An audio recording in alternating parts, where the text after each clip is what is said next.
অনেক সম্পদ সৃষ্টি করেছেন মানুষের উপকারের জন্য। যেমন কৃষক, সে মাঠে ফসল উৎপাদন করে, চাল ডাল ইত্যাদি সে উৎপাদন করে।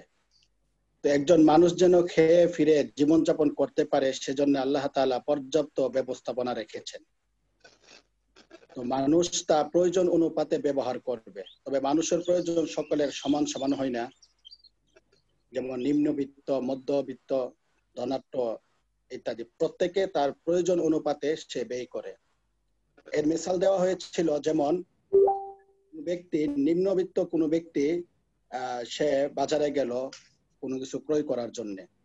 তো এখন সে কতটুকু ক্রয় করবে? অবশ্যই সে তার সাধ্য অনুযায়ী ক্রয় করবে। সে গোশত, মোরগ ইত্যাদি ক্রয় করাটা তার জন্য একটু কষ্টের ব্যাপার, বা এটা যদি ক্রয় করা হয়তো একদিন পর্যন্ত তার খাবার চলবে। এটার পরিবর্তে সে যদি ডাল, আলু ইত্যাদি ক্রয় করে, তাহলে এ টাকাটার মাধ্যমেই সে বেশ কয়েকদিন সে সুন্দরভাবে চলতে পারবে। মোট কথা, মানুষ তার প্রয়োজনকে সামনে রেখে সে অনুযায়ী সে ব্যয় করবে। তো এখানে অর্থনীতিকের একটা সংজ্ঞা গত দর্শের মধ্যে, গত পরশুদিন বলা হয়েছিল যে মানবিক কল্যাণকে গুরুত্ব দিয়ে সঠিক সময়ে সঠিক প্রয়োজন ও অভাবকে নির্বাচনের মাধ্যমে সুসম্বন্টনের রূপরেখা যে শাস্ত্রে আলোচনা করা হয় তাকেই অর্থনীতি বলে। তো এটাকে যদি ইসলামী চিন্তা করা হয়, ইসলামী ধারায় যদি চিন্তা করা হয়, তখন এটাই ইসলামী অর্থনীতিতে রূপান্তর হয়ে যায়। এখানে অর্থনীতিতে মৌলিকভাবে দুইটা জিনিস নিয়ে আলোচনা করা হয়। তার মধ্যে থেকে একটি হচ্ছে বাজার ব্যবস্থা বা উৎপাদন পরিমাণ, আর দ্বিতীয় হচ্ছে ক্রয় বিক্রয়ের শর্ত, বাড়া লেনদেন ইত্যাদি নিয়ে আলোচনা করা হয়। এরপরে বলা হয়েছিল যে ইসলামী অর্থনীতির আরবি হচ্ছে আল ইকতিসাদুল ইসলামী। আল ইকতিসাদুল ইসলামীও, এখানে আল ইকতিসাদ এটার মূল মাদ্দা হচ্ছে আল কসদ, যার অর্থ হচ্ছে আত-তাওয়াসসুত ওয়াল ইতিদাল। উভয়টার অর্থ হচ্ছে মধ্যপন্থা অবলম্বন করা। ইসলাম অর্থনীতির জন্য যে শব্দটা চয়েস করেছে, সেটার মাধ্যমে বোঝা যায় ইসলাম অর্থনীতির ক্ষেত্রে ভারসাম্যতাকে চাই এবং মধ্যম পন্থাকে পছন্দ করে। এরপরে বলা হয়েছিল যে ইসলামী অর্থনীতির প্রচলন। তো বলা হয়েছিল যে ইসলামিক অর্থনীতির প্রচলন মূলত নবুয়তের সময় থেকেই শুরু হয়েছে। কারণ জাহিলিয়তের যুগেও অর্থনৈতিক ব্যবস্থা ছিল, তবে সেগুলোর সাথে জুয়া, মদ, সুদ, ঘুষ ইত্যাদির সংমিশ্রণ ছিল। ইসলাম এসে ক্রমান্বয়ে ধীরে ধীরে এগুলোকে বাতিল হিসাবে ঘোষণা করেছে এবং ইসলামিক চিন্তাধারা সকলের মাঝে ছড়িয়ে দিয়েছে।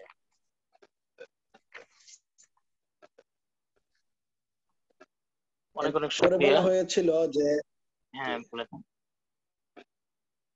এরপরে বলা হয়েছিল যে একটা মানুষকে কোন একটা জিনিস হারাম বলার আগে এটার বিকল্প ব্যবস্থাটা কি সেটাও তাকে নির্ণয় করে দিতে হবে।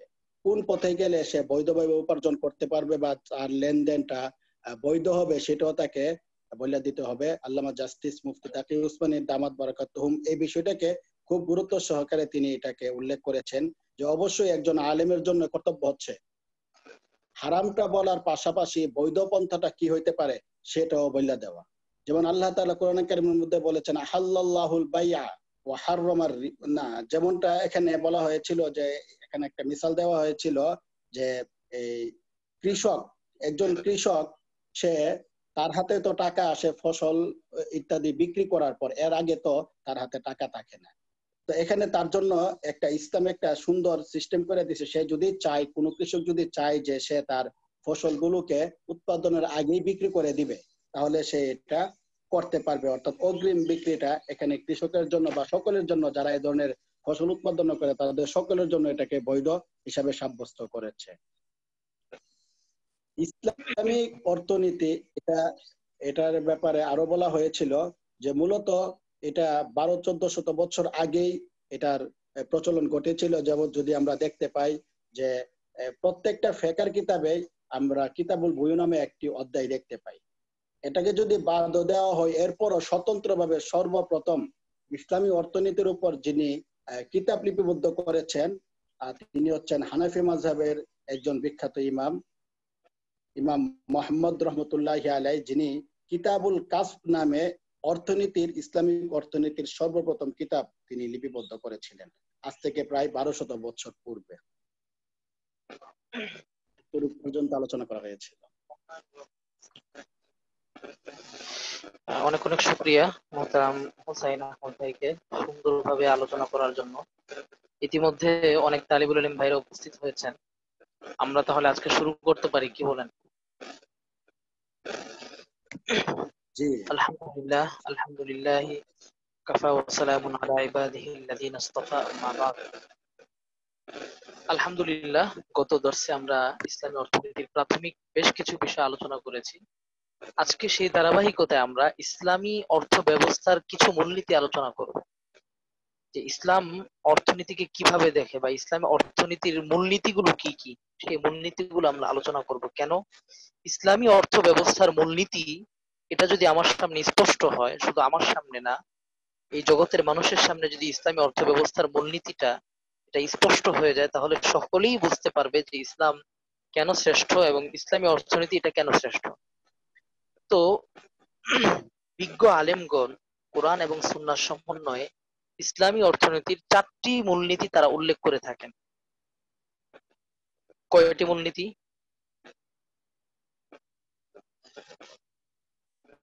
হ্যাঁ, আপনারা কি ঠিক শুনতে পাচ্ছেন কিনা জানাবেন।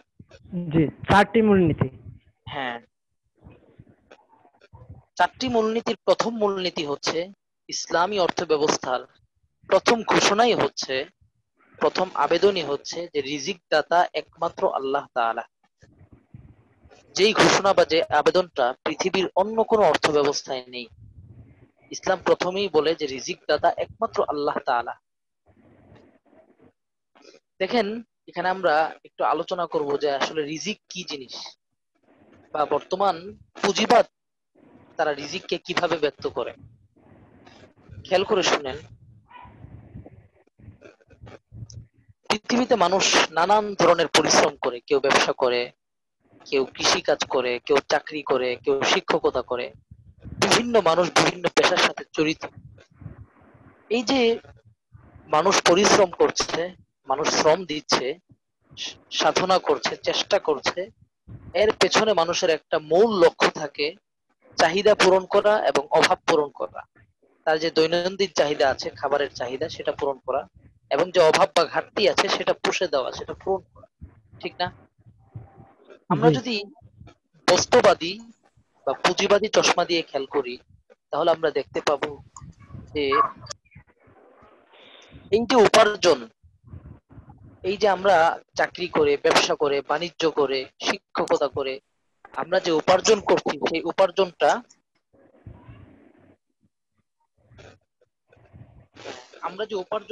সেই উপার্জনটা আমাদের পরিশ্রমের ফল। এরকম মনে হয় না? আমি জি, মাস শেষে পাচ্ছি কেন? সারা মাস আমি উপার্জন করেছি। একজন কৃষক, তিনি 3 মাস পরিশ্রম করে ফসল পাচ্ছেন কেন? কারণ 3 মাস তিনি শ্রম দিয়েছেন। তো বাহ্যিকভাবে মনে হয় উপার্জনটা এটা মানুষের পরিশ্রমের সাথে সত্যি, অথচ ইসলাম বলে যে উপার্জনের সাথে মানুষের পরিশ্রমের কোনো সম্পর্ক নেই। এই উপার্জনটা হচ্ছে রিজিক, আর রিজিক একমাত্র আল্লাহ তাআলার দান, অনুগ্রহ। ইসলাম বলে যে পরিশ্রম করলেই উপার্জন হয় না। উপার্জন, এটা, এই যে উপার্জন, এটা আসে আল্লাহ তাআলার পক্ষ থেকে। এই উপার্জনকে আমরা রিজিক বলতে পারি, আর রিজিকের মালিককে আল্লাহ তাআলা। এটা হচ্ছে ইসলামী অর্থ ব্যবস্থার একেবারে প্রধানতম মূলনীতি। কুরআনুল কারীমে আল্লাহ তাআলা সুস্পষ্টভাবে ঘোষণা করেছেন সূরা হুদের 6 নম্বর আয়াতে, ওমা মিন দাব্বাতিন ফিল আরদি ইল্লা আলাল্লাহি রিজকুহা। ভূপৃষ্ঠে যত প্রাণী বসবাস করে, বিচরণ করে, এর সকলের রিজিকের দায়িত্ব একমাত্র আল্লাহ তাআলা। তার মানে আমরা শ্রম দিই, এটা বাধ্যত শ্রম, কিন্তু এই শ্রমের বিনিময়টা, এই যে উপার্জন, এটা মূলত আসে আল্লাহ তাআলার তরফ থেকে।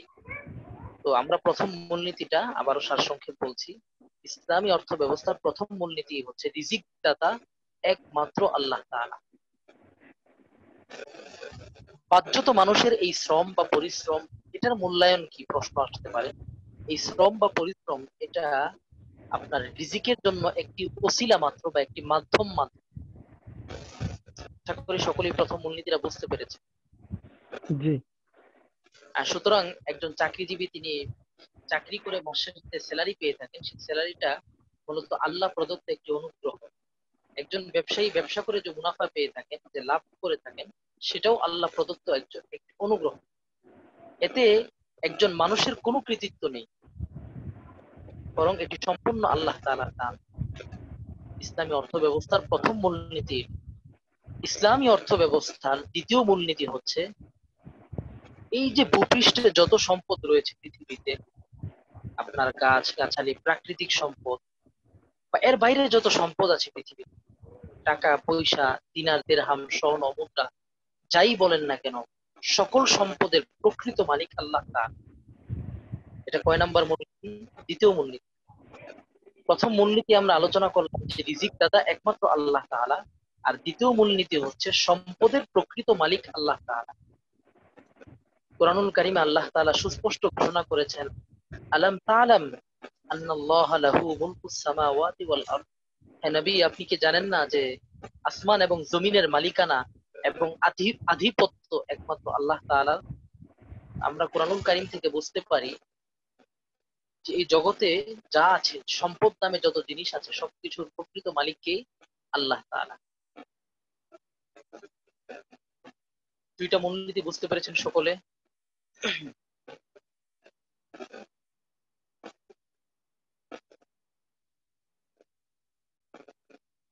আচ্ছা দেখেন, কুরআনুল কারীমের আরেকটি আয়াত থেকে আমরা বিষয়টা আরো সুন্দরভাবে বুঝতে পারি। আল্লাহ তাআলা কুরআনুল কারীমের সূরা ওয়াকিয়ার 63 থেকে 64 নম্বর আয়াতে ইরশাদ করেছেন, আফরাআইতুম মা তাহরুসুনা আম আনতুম তাজরাউনাহু আম নাহনুজ জারিউন। আনতুম তাজরাউনাহু, কৃষিজাত পণ্য কি তোমরা উৎপন্ন করো, আম নাহনুজ জারিউন, নাকি আমি সেই পণ্য উৎপন্ন করি। তার মানে আল্লাহ তাআলা কৃষিজাত পণ্য উৎপন্ন করাকে নিজের দিকে সম্পৃক্ত করেছেন। কৃষিজাত পণ্য যে উৎপাদিত হয়, এই ফসল যে আপনার জমিনে উঠে আসে, এই ফসলটা দেন কে, উৎপন্ন কে করেন? আল্লাহ তাআলা সুস্পষ্ট বলে দিয়েছেন, আল্লাহ জারিউন, এই ফসলটা আমি আল্লাহ নিজেই উৎপন্ন করি। সার কথা আমরা কুরআনুল কারীম থেকে, কুরআনুল কারীমের দুটি আয়াত থেকে বুঝতে পারলাম এই পৃথিবীতে যত সম্পদ আছে, সেই সম্পদের একমাত্র মালিক আল্লাহ তাআলা। প্রথম মূলনীতি ছিল রিজিক দাতা আল্লাহ তাআলা, আর দ্বিতীয় মূলনীতি হলো সম্পদের প্রকৃত মালিক আল্লাহ তাআলা।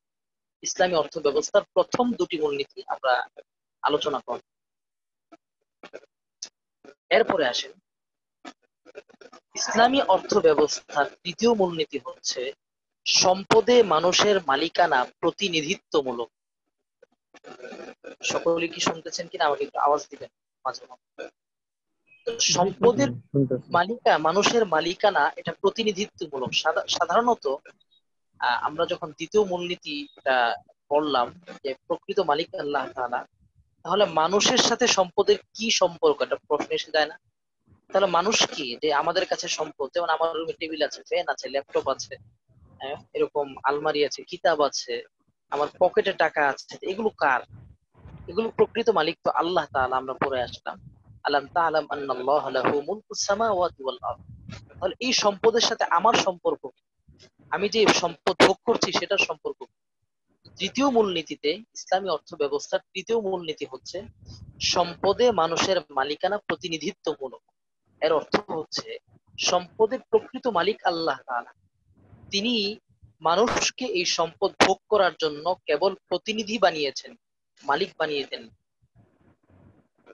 কুরআনুল কারীমের একটি আয়াত থেকে আমরা এই বিষয়টি সুস্পষ্ট বুঝতে পারি। কুরআনুল কারীমের সূরা হাদীদের 7 নম্বর আয়াতে আল্লাহ তাআলা ইরশাদ করেছেন, আমিনু বিল্লাহি ওয়া রাসূলিহি, তোমরা আল্লাহ এবং তার রাসূলের প্রতি ঈমান আনো, ওয়া আনফিকু, এবং তোমরা ব্যয় করো, মিম্মা, ওই সম্পদ থেকে, জাআলাকুম মুস্তাখলাফিনা ফি, যে সম্পদে তোমাদেরকে আল্লাহ তাআলা প্রতিনিধি বানিয়েছেন। তার মানে আল্লাহ তাআলা মানুষকে সম্পদ ব্যয় করতে গিয়ে বলতেছেন যে সম্পদের প্রতিটি আল্লাহ তাআলা তোমাদেরকে বানিয়েছেন। তার মানে আচ্ছা, মানুষ সম্পদের আয়াতটা আরেকবার বললে হতো। হ্যাঁ, সূরা হাদীদের ৭ নম্বর আয়াত, আমিনু বিল্লাহি ওয়া রাসূলিহি ওয়া আনফিকু মিম্মা জাআলাকুম মুস্তাখলাফিনা ফি।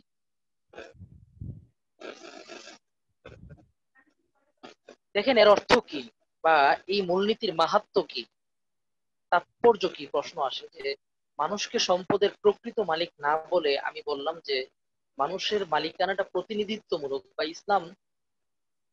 ইসলামী অর্থ ব্যবস্থার দৃষ্টিকোণ হচ্ছে মানুষ সম্পদের প্রকৃত মালিক না, বরং একজন প্রতিনিধি মাত্র। দেখেন এখানে কি আছেন জনাব হুসাইন, আমি আপনাকে 100 টাকা দিয়ে বললাম যে আপনি বাজারে গিয়ে 1 কেজি মরিচ কিনে নিয়ে আসবেন, মরিচের দাম তো এখন অনেক বেশি। 100 টাকা দিয়ে বললাম যে 1 কেজি মরিচ নিয়ে আসবেন। তো জনাব হুসাইনকে আমি 100 টাকা দিয়ে কি 100 টাকার মালিক বানিয়েছি নাকি প্রতিনিধি বানিয়েছি? অবশ্যই আমি তাকে প্রতিনিধি বানিয়েছি। তিনি চাইলেই 100 টাকা তার মন মতো খরচ করতে পারবেন না, বরং আমি তাকে যে নির্দেশ দিয়েছি মরিচ কেনার জন্য সেই নির্দেশ মোতাবেক এই টাকা ব্যয় করতে হবে। ঠিক তেমনি ভাবে মানুষ সম্পদের প্রকৃত মালিক না, মানুষ সম্পদের একজন প্রতিনিধি মাত্র। প্রকৃত মালিক হচ্ছে আল্লাহ তাআলা, তিনিই হচ্ছেন প্রকৃত মালিক। আর সেই আল্লাহ তাআলা যেভাবে নির্দেশ দিয়েছেন সেভাবেই আমাকে আমার সম্পদ ব্যয় করতে হবে। অতএব আমার পকেটে টাকা থাকলেই আমি যে এই টাকা অপাত্রে ব্যবহার করতে পারবো এটা কখনোই শরিয়া অনুমোদন করবে না। কারণ এই টাকার প্রকৃত মালিক আমি না, টাকার প্রকৃত মালিক আল্লাহ তাআলা। আল্লাহ তাআলা টাকা যেভাবে ব্যয় করতে বলেছেন সেভাবেই শরিয়া সম্মত পন্থায় ব্যয় করতে হবে। আমি আমার টাকা ব্যয় করে যদি একটা নাচ গানের অনুষ্ঠান করি, আমি আমার টাকা ব্যয় করে যদি মদ কিনি, মদের বারে যাই, এটা কখনোই শরিয়া সম্মত হবে না। কেন? কারণ এই টাকার যিনি প্রকৃত মালিক তিনি আমাকে এই টাকা এই সব পাত্রে ব্যবহার করার অনুমোদন দেননি। ঠিক যেমনি ভাবে আমি তাকে মরিচ কিনতে বলেছিলাম, সে যদি পেঁয়াজ কিনে সেখানে যেমন আমার নির্দেশের অমান্য হবে, ঠিক ওই উদাহরণটা আমরা এখানে বুঝতে পারি। এখানেও আমরা যদি আমাদের পকেটের টাকা আল্লাহর নাফরমানিতে ব্যয় করি তাহলে এখানেও আল্লাহর নির্দেশ অমান্য হবে। বুঝতে পেরেছেন?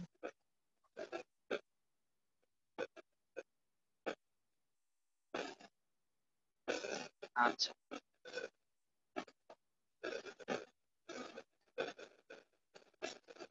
এরপরে আসেন ইসলামী অর্থ ব্যবস্থার চতুর্থ মূলনীতি। আমরা মোটামুটি 3টা মূলনীতি পড়ে ফেলেছি আলহামদুলিল্লাহ। ইসলামী অর্থ ব্যবস্থার চতুর্থ মূলনীতি হচ্ছে সম্পদ এটা উপায়, উপায় নয়। মানে সম্পদ এটা একটা উপায় মাত্র, বেঁচে থাকার জন্য সম্পদ উপায় মাত্র, এটা মূল কোনো লক্ষ্য বা টার্গেট নয় মানুষের। মানুষ সৃষ্টির মূল লক্ষ্য এটা নয় যে সে সম্পদ উপার্জন করবে, সে সম্পদ কামাই করবে, শুধু সম্পদই কামাই করবে, সম্পদশালী হবে, ধনী হবে, ধনাঢ্যবান হবে, এটা কখনোই মানুষ সৃষ্টির মূল কোনো লক্ষ্য নয়। তাহলে প্রশ্ন এসে যায় মানুষ সৃষ্টির লক্ষ্য কি? এই লক্ষ্যটা আমরা কোরআনুল কারীম থেকে দেখতে পাই। কোরআনুল কারীমের সূরা যারিয়াত 56 নম্বর আয়াতে মহান আল্লাহ তাআলা ইরশাদ করেন, ওমা খালাকতুল জিন্না ওয়াল ইনসা ইল্লা লিয়াবুদুন। আর আমি জিন এবং মানব জাতিকে সৃষ্টি করেছি শুধুমাত্র আমার ইবাদতের জন্য। তাহলে আমরা বুঝতে পারলাম যে মানুষ সৃষ্টির মূল লক্ষ্য সম্পদশালী হওয়া না, ধনী হওয়া না, কেবল সম্পদ উপার্জন করা না, বরং আল্লাহ তাআলা খালিক এবং মালিক মানুষকে সৃষ্টি করেছেন শুধুমাত্র তার ইবাদত করার জন্য। এখন সম্পদ কি মানুষ উপার্জন করবে? হ্যাঁ, সম্পদ মানুষ অবশ্যই উপার্জন করবে, কারণ সম্পদ সুস্থভাবে, সুন্দরভাবে, সুষ্ঠুভাবে ইবাদতের জন্য সহায়ক। তার মানে বোঝা গেল মানুষ সৃষ্টির মূল লক্ষ্য আল্লাহর ইবাদত করা, দাসত্ব করা, আল্লাহ তাআলার নির্দেশ মেনে চলা, এবং যে ইবাদত গুলো তিনি ফরজ করে দিয়েছেন সেটা আবশ্যকীয় ভাবে পালন করা।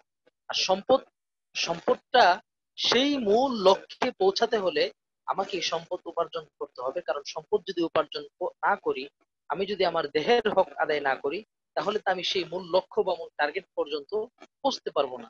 সেজন্যই আমার মূল লক্ষ্যটা যেন সুন্দর হয়, সেজন্যই মূলত সম্পদ উপার্জন করার নির্দেশ। তার মানে বোঝা গেল সম্পদ উপার্জন মানুষের সৃষ্টির মূল লক্ষ্য না, বরং এটি সৃষ্টির মূল লক্ষ্যের জন্য, মূল লক্ষ্যে পৌঁছার জন্য একটি সহায়ক ভূমিকা মাত্র। যেমন এটি আহ সৃষ্টির মূল লক্ষ্যে পৌঁছার জন্য যে সহায়ক ভূমিকা মাত্র, এটি আমরা কোরআনুল কারীমের অন্য আয়াত থেকে দেখতে পাই। সূরা জুমার 10 নম্বর আয়াতে আমরা দেখতে পাই আল্লাহ তাআলা বলতেছেন ফাইদা কুদিয়াতিস সালাতু ফান্তাশিরু ফিল আরদি ওয়াবতাগু মিন ফাদলিল্লাহ। অতঃপর যখন নামাজ আদায় হবে তখন তোমরা জমিনে ছড়িয়ে পড়ো এবং আল্লাহর রিজিক অনুসন্ধান করো। খেয়াল করেন এখানে আল্লাহ তাআলা বলতেছেন যে নামাজ শেষ হওয়ার পরে তোমরা জমিনে ছড়িয়ে পড়ো এবং আল্লাহর অনুগ্রহ অনুসন্ধান করো। মুফাসসিরিন কিরাম লিখেছেন যে এখানে ফদলুল্লাহ দ্বারা উদ্দেশ্য হচ্ছে রিজকুল্লাহ, অর্থাৎ নামাজের সময় তোমরা মসজিদে আসো আর যখন নামাজ শেষ হয়ে যায় তখন তোমরা তোমাদের নিজেদের কর্মস্থলে গিয়ে তোমাদের রিজিকের ফিকির করো, কিভাবে রিজিক উপার্জন করা যায়। কারণ তুমি যদি রিজিকের ফিকির না করো তুমি তো পরবর্তী ওয়াক্ত নামাজে আসতে পারবে না, তুমি তো দুর্বল হয়ে যাবে, তুমি তো নামাজ ছেড়ে দিবে, অসুস্থ হয়ে যাবে, তোমার পরিবারের চিন্তায় তুমি অসুস্থ হয়ে যাবে। এই জন্য সালাত তুমি কায়েম করো, পাশাপাশি রিজিকের জন্য সালাত শেষ হওয়ার পরে তুমি ছুটে বেড়াও। শুধু তাই না, সম্পদ উপার্জন এটা মূল লক্ষ্যে পৌঁছার জন্য সহায়ক এবং অত্যন্ত গুরুত্বপূর্ণ ভূমিকা পালন করে বিধায় হাদিস শরীফের মধ্যে এই উপার্জনকে ফরজ বলা হয়েছে তলাবুল কাসবি ফারিজাতুম বাদাল ফারিজা, যে আপনার উপার্জন করা এটা দ্বিতীয় স্তরের ফরজ, ফরজের পর ফরজ মানে দ্বিতীয় স্তরের ফরজ, মানে নামাজ রোজা অন্যান্য ফরজ যে বিধানগুলো আছে এইগুলোর জন্য এই উপার্জনটা এটা সহায়ক, অতএব এটাকে আমরা সহায়ক ফরজ বলতে পারি। সকলেই আশা করি শুনেছেন। আমি আবার সার কথায় চলে যাচ্ছি, আমার সবক একেবারে শেষের দিকে। ইসলামী অর্থ ব্যবস্থার মধ্যে হাদিসের অংশটা হুজুর আবার একটু বললে। তলাবুল কাসবি ফারিজাতুম বাদাল ফারিযা,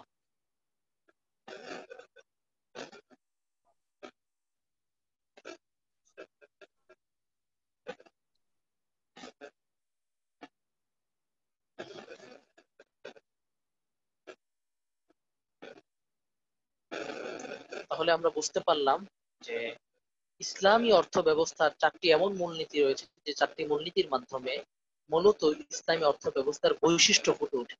এর মধ্যে প্রথমটি হচ্ছে রিজিক দাতা একমাত্র আল্লাহ তাআলা। দ্বিতীয় মূলনীতি হচ্ছে মানুষ সম্পদের প্রকৃত মালিক নয়, সম্পদের প্রকৃত মালিক আল্লাহ তাআলা। সম্পদও মানুষের মালিকানা প্রতিনিধিত্বমূলক। চতুর্থ মূলনীতি হচ্ছে সম্পদ উপায় নয় বরং উপায়, মানে সম্পদ এটা মূল লক্ষ্য নয় মানুষের জীবনে, বরং মূল লক্ষ্যে পৌঁছার জন্য একটি মাধ্যম বা সহায়ক মাধ্যম। ঠিক আছে, আজকে এতটুকু, ইনশাআল্লাহ আমরা পরবর্তী দর্শে বাকি আলোচনা করব। সবাইকে অসংখ্য শুকরিয়া, জাযাকুমুল্লাহ। যদি কারো কোনো প্রশ্ন থাকে জিজ্ঞেস করতে পারেন।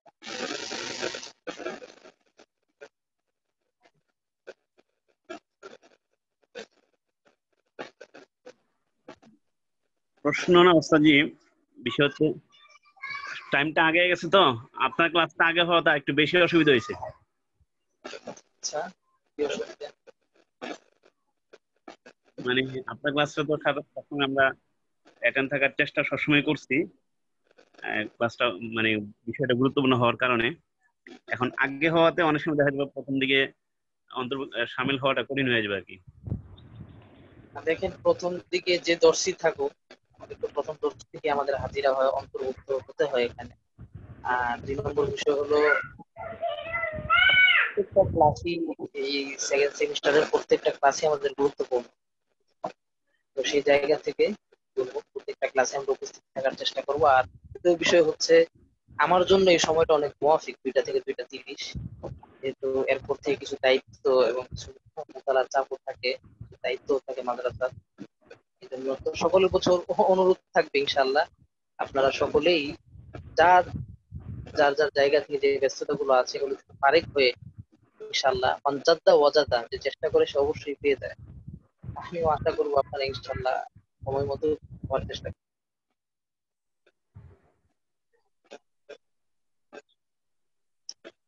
তো শুক্রিয়া, ঠিক আছে, জাযাকুমুল্লাহ, আসসালামু আলাইকুম।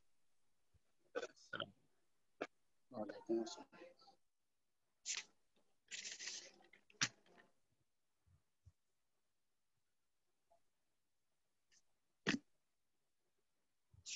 আসসালামু আলাইকুম রহমতুল্লাহ। আসসালামু আলাইকুম ওয়া আচ্ছা, রাহমাতুল্লাহ। মাশাআল্লাহ। আমাদের কত পর্যন্ত হয়েছিল? 151, তাই না? জি। আচ্ছা,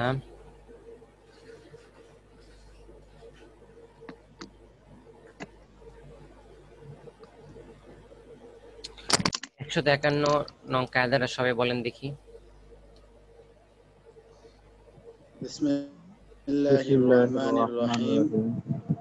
الشرط আশ-শারতু لما লাম্মা صح সাহহা به বিহি ওয়াজাবাল وجب ওয়াফাউ الوفاء বিহি به শারআন। شرعا। শর্তটা যখন শরঈ শর্তটা দৃষ্টিকোণ থেকে সহিহ হবে তখন শর্তটা যখন এটা সহি হয়ে যাবে পালন তখন করাটাও পূর্ণ শরীয়ত করাটাও ভাবে আবশ্যক। এটা পূরণ করাটা অর্থাৎ ওয়াজিব হয়ে শর্তটা যদি যাবে। শরীয়তের দৃষ্টিকোণ থেকে কোনো ধরনের নিষিদ্ধ না হয়, এখানে শরীয়ী দৃষ্টিকোণ থেকে যদি এখানে সহিহ হয় তখন এটা অবশ্যই পালন করতে হবে। যেমন এখানে মিসাল দেওয়া হয়েছিল, উদাহরণ আগের দেওয়া মিসাল, হয়েছিল যদি আগের কোনো কায়দার মধ্যে উদাহরণটা 49 দেওয়া নম্বর হয়েছিল। কেহ কায়দা কাউকে বলল তুমি বলা যদি হয়েছিল পরীক্ষার মধ্যে তুমি পরীক্ষা পাস পাশ করো করো তোমাকে তাহলে বা তোমাকে একটি বই পুরস্কার দেওয়া উপহার হবে। দেব। এই অনুপাতে সে পরীক্ষা দিল এবং সে পরীক্ষার যদি মধ্যে পাস করে থাকে পাশ তাহলে করলো। সে পেয়ে থাকবে, আর এমত যদি অবস্থার মধ্যে পাস যেহেতু পাস না করে সে শর্তটা, পাবে না। যে শর্তটা করা হয়েছে পরীক্ষায় পাশ করলে বই দেওয়া, এটা একটা বৈধ শর্ত এবং একটা উপকারদায়ক শর্ত। সেই হিসাবে এখানে সে যখন পরীক্ষায় পাশ করবে তখন এখানে তার জন্য বইটা দেওয়া, অর্থাৎ শর্তটা পুরা করা তার জন্য আবশ্যক এবং জরুরি। আচ্ছা, মাশাআল্লাহ। অনেকে বলেন নাই। ঠিক আছে, তাহলে আমরা আজকে সবকে যাই। আজকে হচ্ছে 152 থেকে 152 নং কায়দাটা রেজাউল করিম পড়েন দেখি। বিসমিল্লাহির রহমানির রহিম। 152 শর্তুল ওয়াকিফি কানসিস শারিঈ ফি উজুবিল আমালি বিহি ওয়া ফিল মাফহুমি ওয়াদ দালালাতি। আচ্ছা, বিসমিল্লাহির রহমানির রহিম। কায়দার নং 152। শর্তুল ওয়াকিফি কানাসিস শারিঈ ফি উজুবিল আমালি বিহি ওয়া ফিল মাফহুমি ওয়াদ দালালাতি। তো শর্তুল ওয়াকিফ, ওয়াকিফ কাকে বলে? ওয়াকফুন মাজদার থেকে আসছে, অর্থাৎ যে ব্যক্তি কোনো সম্পদ ওয়াকফ করে তাকে বলা হচ্ছে ওয়াকিফ। তো ওয়াকফকারী, সম্পদের ওয়াকফকারী, সম্পদকে ওয়াকফকারী। তাহলে শর্তুল ওয়াকিফি, সম্পত্তি ওয়াকফকারী শর্ত। তো সম্পত্তি ওয়াকফকারীর শর্ত, ঠিক আছে, সম্পত্তি ওয়াকফকারীর শর্ত। কানাসিস শারিঈ, শারিয়া কাকে বলে? শারিয়া বলা হচ্ছে আমরা যে শরীয়ত মানি, তো এই শরীয়ত প্রণেতা মানে যিনি শরীয়তকে আমাদের কাছে নিয়ে আসছেন, তো তাকে বলে শারিয়া। তাহলে শারিয়া অর্থ হচ্ছে শরীয়ত প্রণেতা। তো কানাসিস শারিঈ, শরীয়ত প্রণেতার নসের মতো, ঠিক আছে, শরীয়ত প্রণেতার নসের মতো। অর্থাৎ ওয়াকফকারী, সম্পত্তি যিনি ওয়াকফ করবেন তিনি যদি কোনো শর্ত সাপেক্ষে ওয়াকফ করেন তাহলে ওই শর্তটা পালন করা এটা ওয়াজিব পর্যায়ে। ঠিক আছে, নসে শারিয়া দ্বারা উদ্দেশ্য ওয়াজিবের পর্যায়ে, অর্থাৎ শারিয়ার প্রত্যেকটা নস মানা যেরকম আমাদের জন্য আবশ্যক, তেমনি ভাবে ওয়াকফকারীর প্রত্যেকটি শর্ত মানাও আবশ্যক। এরপরে বলতেছে ফি ওয়াজুবিল আমালি বিহি, যে ওই বিষয়টার উপর আমল করার ব্যাপারে, ওয়াফিল মাফহুমি, বিষয়বস্তুর ব্যাপারে, ওয়াদ দালালাতি, এবং প্রমাণের ব্যাপারে। অর্থাৎ আমাদের উপর একটা আমল কখন ওয়াজিব হয়? যখন সেই আমলের ব্যাপারে আমাদেরকে শরীয়ত প্রণেতা বা শারে আমাদেরকে হুকুম করেন, এবং তখন আমলটা আমাদের উপর ওয়াজিব হয়। তখন সেই বিষয়বস্তু এবং প্রমাণের, বিভিন্ন বিষয়বস্তু এবং প্রমাণের ভিত্তিতে, হ্যাঁ, যেহেতু ওই কথাটা শারে বলছেন, শারে বলাটাই এই কথার প্রমাণ যে ওই জিনিসটা আমাদেরকে মানতে হবে। তো যেমনি ভাবে শারে কোনো কিছু বললে, হ্যাঁ, এটা এই বলাটাই একটা প্রমাণ যে এই বিষয়টা আমাদেরকে মানতে হবে। তেমনি ভাবে ওয়াকিফ যিনি আছেন, কোন সম্পত্তি যিনি ওয়াকফ করেন, তিনি যদি কোনো শর্ত সাপেক্ষে ওই সম্পত্তি ওয়াকফ করে থাকেন তাহলে ওই শর্তটা মানাও, পুঙ্খানুপুঙ্খভাবে মানা হচ্ছে আবশ্যক। এটি এখানে বলছেন। তো ওয়াকফ করার ব্যাপারে কেমন শর্ত?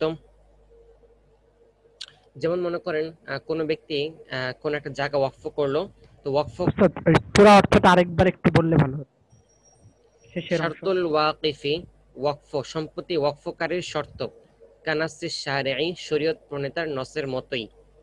কিসের ক্ষেত্রে? ফি উজুবিল আমালি বিহি ওয়া ফিল মাফহুমি ওয়াদ দালালাতি, আমল আবশ্যক হওয়া, বিষয়বস্তু এবং প্রমাণ। মাফহুম মানে কি? বিষয়বস্তু, দালালাত মানে হচ্ছে কি? প্রমাণ। তো মাফহুম বিষয়বস্তু, দালালাত এবং প্রমাণ। তো আমল আমল আবশ্যক হওয়া এবং বিষয়বস্তুর দিক দিয়ে এবং প্রমাণের দিক দিয়ে শরীয়ত প্রণেতার নসের মতোই সম্পত্তি ওয়াকফকারীর শর্ত। ঠিক আছে, তো শরীয়ত প্রণেতা কোনো একটা আদেশ দিলে যেটা আমাদের জন্য আমল করা আবশ্যক হয়, তেমনি ভাবে সম্পত্তি যিনি ওয়াকফ করবেন তিনি যখন যে শর্তটা তিনি করবেন ওয়াকফ করার সময় ওই শর্তটা পালন করাও কি আবশ্যক হয়ে যায়, এটাই বলছেন। তো এখন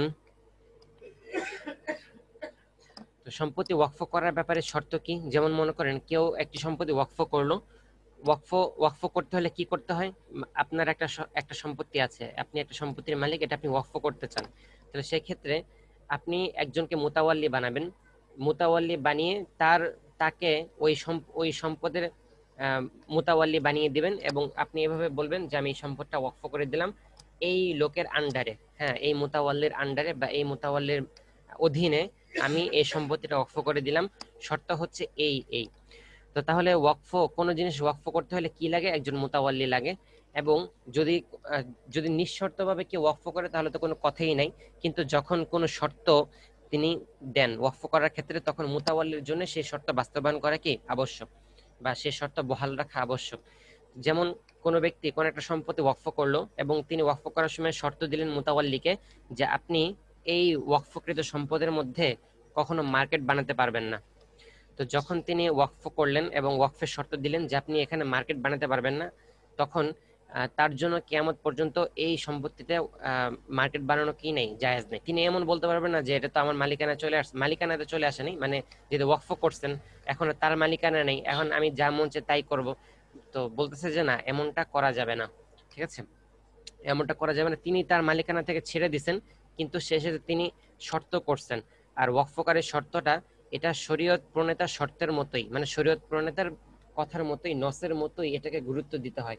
তো এই জন্য যদিও তার মালিকানা জিনিসটা নাই, হ্যাঁ, কিন্তু তবুও তার ওই শর্তটা কিয়ামত পর্যন্ত পালন করাটা আবশ্যক। তো তেমনি ভাবে মনে করেন কেউ সম্পত্তি ওয়াকফ করলো, বললো যে আমি সম্পত্তি ওয়াকফ করলাম, শর্ত হচ্ছে এখানে মসজিদ বানাইতে হবে, অন্য কিছু বানানো যাবে না। তো সুতরাং এই জায়গাতে মসজিদই বানাইতে হবে, অন্য কিছু বানানো যাবে না। যদি মুতাওয়াল্লি এরকম করে নিয়ত করেন যে যেহেতু মসজিদ বানাইতে বলছেই তাহলে মসজিদও বানাই, আর প্রথমে মার্কেট বানায়া তারপরে হলো উপরে মসজিদ বানাই, তাইলেই তো হইলো। তো বলছে যে না, এরকম যেহেতু তিনি মসজিদ বানানোর শর্ত করছেন এবং অন্য সবকিছু খারিজ করে দিচ্ছেন, সুতরাং এখানে মার্কেট বানানো কি হবে না, জায়েজ হবে না। তো এটাই বলতেছে যে শর্তুল ওয়াকিফি, যে ওয়াকফকারী যখন কোনো শর্ত দেয় তখন সেটা মানাটা আবশ্যক পর্যায়ে হয়ে যায়, ওয়াজিব হয়ে যায়, তখন সেটাকে ভঙ্গ করা জায়েজ নেই। আচ্ছা, এরপরে 153 নং কায়দা হোসেন আহমেদ পড়েন। বিসমিল্লাহির রহমানির রহিম। কায়দা নং 153। আশ-শারতু ইউকাবিলুল মাশরুতা জুমলাতান। আচ্ছা, বিসমিল্লাহির রহমানির রহিম 153। আগের কায়দাটা অফিল মাফহুমি ওয়াদ দালালাতি, এইটুকুর ক্ষেত্রে অনুবাদ কিভাবে করব? ওয়াফিল মাফহুমি এবং বিষয়বস্তুর ক্ষেত্রে, ঠিক আছে, ওয়াফিল মাফহুমি এবং বিষয়বস্তুর ক্ষেত্রে, ওয়াদ দালালাতি এবং প্রমাণের ক্ষেত্রে। ঠিক আছে, মানে শারিআ নসটা যেরকম আমাদের কাছে একটি দলিল, ঠিক আছে, শারিআ নসটা যেরকম আমাদের কাছে একটি দলিল, তেমনি ভাবে ওই ওয়াকফকারীর শর্তটাও আমাদের কাছে একটি দলিল যে ওই জায়গাতে উদাহরণস্বরূপ মসজিদে উদাহরণস্বরূপ ওই ওয়াকফকৃত জায়গায় মার্কেট বানানো যাবে না, এই কথার ব্যাপারে। ঠিক আছে, যেমন মনে করেন আপনি ওয়াকফকৃত জায়গার মধ্যে ওয়াকফকারী তিনি তিনি মার্কেট বানাতে নিষেধ করেছেন। এখন পরবর্তীতে যারা আসছে তার ওই জায়গার দায়িত্বে তারা বলল যে এই জায়গায় যে মার্কেট করা যাবে না এর দলিল কি?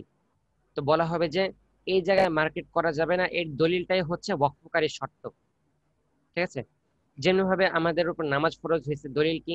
যেমন সারে আমাদের জন্য নামাজ ফরজ করছেন, কোরআন শরীফের মধ্যে কি আছে? দলিল আছে। আকিমুস সালাহ ওয়া আতুজ যাকাত, যেতে অনেক দলিল আছে। তো যেমন ভাবে শারিয়ার কথাগুলো এক একটা দলিল ওই আমল ওয়াজিব হওয়ার ব্যাপারে, তেমনি ভাবে ওই ওয়াকফকৃত জায়গার মধ্যে শর্তের বাহিরে কোনো কাজ করা যাবে না। এই করা যাবে না কেন? এই কথার দলিল হচ্ছে ওয়াকফকারীর শর্তগুলা। বুঝতে পারছেন? এটাই বলছে যে মাফহুমের ক্ষেত্রে এবং দলিল প্রমাণের ক্ষেত্রে, হ্যাঁ, এবং আমল আবশ্যক হওয়ার ক্ষেত্রে যেমনি ভাবে শারে নসটা আমরা সামনে রাখি, তেমনি ভাবে ওয়াকফকারী শর্তগুলো আমাদের সামনে থাকতে হবে। আচ্ছা, পরবর্তী 153 আশ-শারতু ইউকাবিলুল মাশরুতা জুমলাতান। আশ-শারতু ইউকাবিলুল মাশরুতা জুমলাতান। তো শর্ত মানে তো শর্ত আমরা জানি। ইউকাবিলুল মাশরুত, ইউকাবিল মানে কি? এখানে ইউকাবিল মানে ইয়াশমুল, অর্থাৎ শামিল করে। আল মাশরুত, মাশরুতকে। তো শর্তটা মাশরুতকে শামিল করে। তো মাশরুত দ্বারা কি উদ্দেশ্য? মাশরুত দ্বারা উদ্দেশ্য যে বস্তুর শর্ত করা হয়েছে, অর্থাৎ শর্তযুক্ত বস্তু। ঠিক আছে, শর্তযুক্ত বস্তু বা বিষয় উভয়টাকে মাশরুত বলা হয়, অর্থাৎ শর্তটাকে যার ব্যাপারে করা হয়েছে। তো আশ-শারতু ইয়াকাবিলুল মাশরুত জুমলাতান, শর্ত এটা শর্তযুক্ত বস্তুকে জুমলাতান পুরোটাকেই শামিল করে। তো শর্ত এটা ইউকাবিল শামিল করে আল মাশরুত শর্তযুক্ত বস্তুকে জুমলাতান পুরোটাকেই। তো শর্ত শর্তযুক্ত বস্তুর পুরোটাকেই শামিল করে। তো শর্তযুক্ত বস্তু পুরোটাকে শামিল করে কিভাবে? যেমন মনে করেন আমরা তো নরমালি অনেক শর্ত করে থাকি। তো যদি এমন হয় যে আমাদের শর্তের মধ্যে হ্যাঁ অনেকগুলো জুজ আছে, মানে একটি সিঙ্গেল বিষয় না বরং অনেকগুলো বিষয় আছে শর্তের মধ্যে, তো ওই যখন আমরা শর্ত করব তখন পুরো পুরো বিষয়টাকে এই শর্ত শামিল করবে, মাশরুত পুরোটাকে শামিল করবে, সিঙ্গেল কোনো মাশরুতকে শামিল করবে না। যেমন কি? যেমন আপনি ধরেন কাউকে বললেন যে তুমি যদি 30 পারা কোরআন খতম করো তাহলে তোমাকে 1000 টাকা পুরস্কার দেব। তো 30 পারা কোরআন খতম করাটাকে শর্ত করা হয়েছে 1000 টাকা পুরস্কার, ঠিক আছে, পুরস্কার পাওয়ার জন্য। তাহলে 30 পারা কোরআন, এখানে কিন্তু কোরআনের 30 পারা উল্লেখ করা হয়েছে, তার মানে হচ্ছে শর্ত একটি জিনিস না বরং 30টা জিনিস, মানে 30টা পারা। এখন সে যদি 1 পারা খতম করে তাহলে এর দ্বারা কি হবে না, সে পুরস্কারের উপযুক্ত হবে না। তো এটাই বলছে যে শর্ত এটা শামিল করে সম্পূর্ণ মাশরুতকে। যখন 30 পারা যখন বলছে, যখন যখন 30টা পারা সে শেষ করবে তখনই শুধুমাত্র পুরস্কারের উপযুক্ত হবে, 30 পারা শেষ না করলেও উপযুক্ত হবে না। তারপর মনে করেন একটা মেসেজ যে কেউ বললো যে তুমি যদি পরীক্ষার সবগুলো সাবজেক্টে পাশ করো, হ্যাঁ, তাহলে তোমাকে মনে করো চকলেট দেব। তাহলে পরীক্ষার সবগুলো সাবজেক্ট বলা হয়েছে, একটি সাবজেক্ট কিন্তু বলা হয়নি। তাহলে যদি এমন হয় যে সে একটি সাবজেক্টে পাশ করছে বাকিগুলো ফেল করছে বা কম নাম্বার পাইছে, তাহলে সে পুরস্কার উপযুক্ত হবে না, কারণ সে সবগুলো সাবজেক্টকে, কারণ সবগুলো সাবজেক্ট হচ্ছে এখানে মাশরুত। তো শর্তটা শামিল করবে সম্পূর্ণ মাশরুতকে। যখন সে সবগুলো সাবজেক্টে পাশ করবে তখনই একমাত্র পুরস্কারের উপযুক্ত হবে। ঠিক আছে, তাহলে এগুলো 153। 154 নং কায়দা, আশ-শিরকাতুল খাসসাতু লা তামনাউল মিলকা ফিল মিলকিল মুশতারাকি বিখিলাফি শিরকাতিল আম্মাতি। আশ-শিরকাতুল খাসসা, তো আমাদেরকে প্রথমে বুঝতে হবে শিরকায়ে খাসসা কাকে বলে এবং শিরকায়ে আম্মা কাকে বলে। তো খাস শব্দের অর্থ হচ্ছে বিশেষ, অর্থাৎ এমন জিনিস যেটা নির্দিষ্ট কিছু জিনিসের মধ্যে সীমাবদ্ধ। ঠিক আছে, খাস বলা হয় এমন জিনিস যেটা নির্দিষ্ট কয়েকজনের মধ্যে সীমাবদ্ধ এবং ওইটা ব্যাপক ব্যাপক আকারে না বরং নির্দিষ্ট কয়েকজনের মধ্যে সীমাবদ্ধ, এটাকে বলে খাস। আর শিরকাত মানে হচ্ছে অংশীদারিত্ব। তো আর শিরকাতুল খাসসা, অর্থাৎ শিরকাতে খাসসা বলা হয় এমন অংশীদারিত্বকে যেটা নির্দিষ্ট কয়েকজনের মধ্যে সীমাবদ্ধ। ঠিক আছে, শিরকাতে খাসসা কাকে বলে? শিরকাতে খাসসা বলে এমন অংশীদারিত্বকে, এমন শেয়ারকে, এমন অংশীদারিত্বকে যেটা নির্দিষ্ট কয়েকজনের মাঝে সীমাবদ্ধ। যেমন প্রাইভেট কোম্পানি বা প্রাইভেট জিনিস, অথবা নির্দিষ্ট কয়েকজনের মধ্যে সীমাবদ্ধ। যেমন মনে করেন ওয়ারিস, ঠিক আছে, ওয়ারিসরা, ঠিক আছে, মিরাসের সম্পত্তিতে যারা ওয়ারিস তারাই হচ্ছে সীমাবদ্ধ, তারাই হচ্ছে মালিক, অন্য কেউ কি না এর মধ্যে যুক্ত নাই। তাহলে মিরাসের সম্পত্তিতে যারা শিরকতে আছেন সবারটা স্পষ্ট, সবারটা খাস। তো আর শিরকত এটা হচ্ছে শিরকায়ে খাসসা। এখন শিরকায়ে আম্মা কাকে বলে? শিরকায়ে আম্মা বলা হয় এমন শিরকত, এমন অংশীদারিত্ব যেটার কোনো নির্ধারিত সীমারেখা নাই। ঠিক আছে, শিরকাতে আম্মা বলা হয় এমন অংশীদারিত্বকে যেটার কোনো নির্ধারিত সীমারেখা নাই বরং ব্যাপক আকারের মানুষ ওইটার অংশীদার, ব্যাপক আকারের মানুষ ওইটা শেয়ার। ঠিক আছে, ব্যাপক অনেক অনেক মানুষ ওই জিনিসটা শেয়ার নিয়ে রেখেছে, ওই জিনিসটার মালিকানা অংশীদারিত্ব নিয়ে রেখেছে, নির্দিষ্ট কোনো মানুষ না। তো এটাকে বলে শিরকাতে আম্মা। তো এখানে আমাদের মুসান্নিফ বলতেছেন আশ-শিরকাতুল খাসসাতু লা তামনাউল মিলকা, যে শিরকায়ে খাস যেটা আছে নির্দিষ্ট অংশীদারিত্ব, হ্যাঁ, নির্দিষ্ট বা খাস অংশীদারিত্ব, লা তামনাউল মিলকা, এটা মিল্কা মানে মালিকানা, মালিকানাকে নিষেধ করে না। লা তামনাউল মিল্কা, মালিকানাকে নিষেধ করে না। ফি মিল্কিল মুশতারাকি, মালিকানা প্রতিষ্ঠার ক্ষেত্রে। ঠিক আছে, ফি মিল্কিল মুশতারাক, মুশতারাক মানে কি, অর্থাৎ ওই শেয়ারকৃত, ওই শেয়ারের ব্যাপারে। ঠিক আছে, মিল্কিল মুশতারাক মানে ওই শেয়ারকৃত বা সবার মাঝে বন্টনকৃত যে সম্পত্তিটা আছে এই সম্পত্তিতে। তো ফি মিল্কিল মুশতারাকি দ্বারা কি অর্থ তুললাম আমরা, মালিকানা প্রতিষ্ঠার ক্ষেত্রে। ঠিক আছে, মালিকানা প্রতিষ্ঠার ক্ষেত্রে লা তামনাউল মিল্কা, মালিকানাকে নিষেধ করে না, বা মালিকানা নিষেধ, মালিকানা কোনো বিধি নিষেধ দেয় না। তো আশিরকাতুল খাসসাতু, শিরকায়ে খাস, এটা লা তামনাউল মিল্কা ফিল মিল্কিল মুশতারাকি, মালিকানা প্রতিষ্ঠার ক্ষেত্রে কোনো নিষেধাজ্ঞা দেয় না। তো শিরকায়ে খাসসা এটা মালিকানা প্রতিষ্ঠার ক্ষেত্রে কোনো নিষেধাজ্ঞা আরোপ করে না। বিখিলাফি শিরকাতিল আম্মা, তবে শিরকাতে আম্মা এটার ব্যতিক্রম, অর্থাৎ শিরকাতে আম্মা মালিকানা প্রতিষ্ঠার ক্ষেত্রে বাধা প্রদান করে। ঠিক আছে, শিরকাতে আম্মা এটা মালিকানা প্রতিষ্ঠার ক্ষেত্রে বাধা প্রদান করে।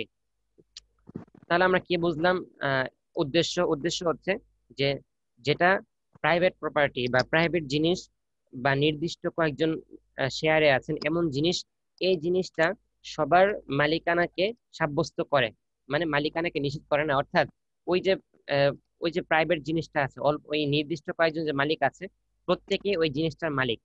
ঠিক আছে, এই মানে প্রত্যেকে ওই জিনিসটার মালিকানা দাবি করতে পারবে, কোনো সমস্যা নেই।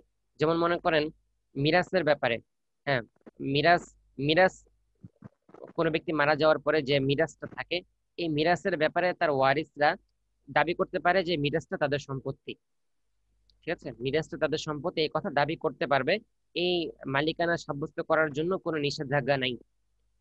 তাহলে প্রাইভেট প্রপার্টি বা এ ধরনের ছোটখাটো মালিকানা যেগুলো আছে, নির্দিষ্ট মালিকানা, এই নির্দিষ্ট মালিকানার ক্ষেত্রে এই সম্পদের মালিক সবাই দাবি করতে পারবে, সবাই এই সম্পত্তির মালিক। তো সুতরাং পরে ভাগ বটোয়ারা করার পরে সবাই কি হবে, নির্দিষ্ট ভাগ পেয়ে তার মালিক হয়ে যাবে। এখন এখন আমরা হচ্ছে শিরকাতা আম্মার মেসাল দেখি। শিরকাতা আম্মা যেমন একটি মেসাল হতে পারে যে রাষ্ট্রীয় কোষাগার।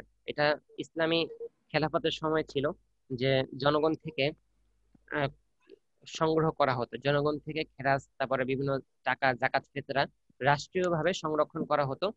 আহ রাষ্ট্রীয়ভাবে জনগণ থেকে কালেক্ট করে সেটাকে সংরক্ষণ করা হতো।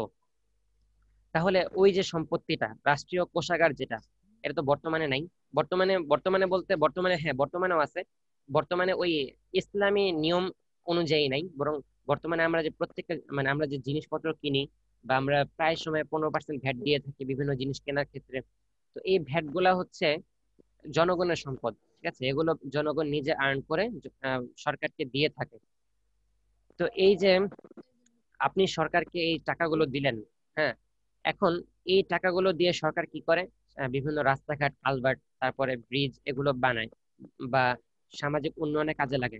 তো আপনার বাসার পাশে যে রাস্তা, এই রাস্তাটাও কিন্তু কোনো না কোনো ভাবে আপনার টাকা দিয়ে গঠিত। ঠিক আছে, মানে আপনি সরকারকে ভ্যাট দিচ্ছেন, সরকার সেখান থেকে আপনার জন্য রাস্তা বানাইছে। তাহলে এই যে রাস্তা, এই রাস্তার মধ্যে কিন্তু আপনার টাকাও আছে। তো বোঝা গেল কি যে এই রাস্তার মধ্যে, এই রাস্তার ক্ষেত্রে আপনি একজন শিরকাত। ঠিক আছে, এই রাস্তার মধ্যে আপনার অংশীদারিত্ব আছে, কারণ এই রাস্তার মধ্যে কোনো না কোনো ভাবে আপনার টাকাও যুক্ত আছে। কিন্তু এটা যে এই রাস্তাটা, এটা হচ্ছে শিরকাতা আম্মা, অর্থাৎ ব্যাপক আকারে মানুষ এটার অংশীদারে আছে। তো ব্যাপক আকারে অংশীদারে থাকার কারণে এটার মালিকানাটা সাব্যস্ত হবে না। এটার মালিকানাটা কেউ নিজে সাব্যস্ত করতে পারবে না, অর্থাৎ কেউ এই কথা বলতে পারবে না যে এই রাস্তাটা আমার মালিকানায় আছে বা রাস্তার এই অংশটা আমার, রাস্তার এই অংশের মালিক আমি। ঠিক আছে, অথবা রাস্তাটা আমার বাপ দাদার সম্পত্তি, এই ধরনের কথা বলতে পারবে না। যদিও তার তার টাকা দিয়ে এই রাস্তাটা বানানো হয়েছে, কিন্তু তবুও সে এখানে নিজের মালিকানা সাব্যস্ত করতে পারবে না, কারণ এটা হচ্ছে শিরকাতে আম্মা। তেমনি হবে আগের জামানায় গনিমতের মালের ব্যাপারে। ঠিক আছে, গনিমতের মালটাও কি শিরকাতে আম্মা। তো গনিমতের মাল কেউ নিজের বলে দাবি করতে পারবে না যতক্ষণ না পর্যন্ত সেটাকে ভাগ বটোয়ারা করে দেওয়া হয়। তো তেমনি হবে রাষ্ট্রীয় কোষাগারের সম্পত্তিও কেউ নিজের বলে দাবি করতে পারবে না যতক্ষণ না পর্যন্ত আহ এটা দাবি করার কোনো সিস্টেমই নাই। যদি এমন হয় যে সরকার আপনাকে কোনো টাকা দিচ্ছে, মানে আপনি সরকারকে ভ্যাট দিচ্ছেন, ঠিক আছে, সরকার আবার ওখান থেকে আপনাকে কিছু অনুদান দিল, তখন আপনি ওই অনুদানের মালিক হবেন। কিন্তু ব্যাপক আকারে শিরকাত আম্মা যেটা, যেমন রাস্তাঘাট, এগুলোর মালিক আপনি হতে পারবেন না, এগুলোর মালিকানা আপনি দাবি করতে পারবেন না। কিন্তু আপনি যদি প্রাইভেটলি কোনো সম্পদের মালিক হন, হ্যাঁ, তাহলে আপনি মনে করেন আপনার মিরাস, আপনি আপনার মিরাসের সম্পত্তির মালিকানা দাবি করতে পারেন, কোনো সমস্যা নেই। তো এটাই এখানে বললো যে শিরকাতুল খাসা লা তামনু মিনকা ফিল মিলকিল মুশতারাক, যে শিরকাতে খাসা এটা মালিকানা প্রতিষ্ঠার ক্ষেত্রে, মিলকে মুশতারাকের মধ্যে মালিকানা প্রতিষ্ঠার ক্ষেত্রে কোনো নিষেধাজ্ঞা আরোপ করে না। বিখিলাফি শিরকাতিল আম্মা, তবে শিরকাতে আম্মা যেটা ব্যাপক মালিকানা, যেটা পাবলিক প্রপার্টি, যেটা পাবলিক প্রপার্টি, এই ক্ষেত্রে মালিকানা সাব্যস্ত করার ক্ষেত্রে নিষেধাজ্ঞা আরোপ করে। আচ্ছা, তাহলে 3টা থাকতে পারে। আমরা এই পর্যায়ে কিছু নস দেখি।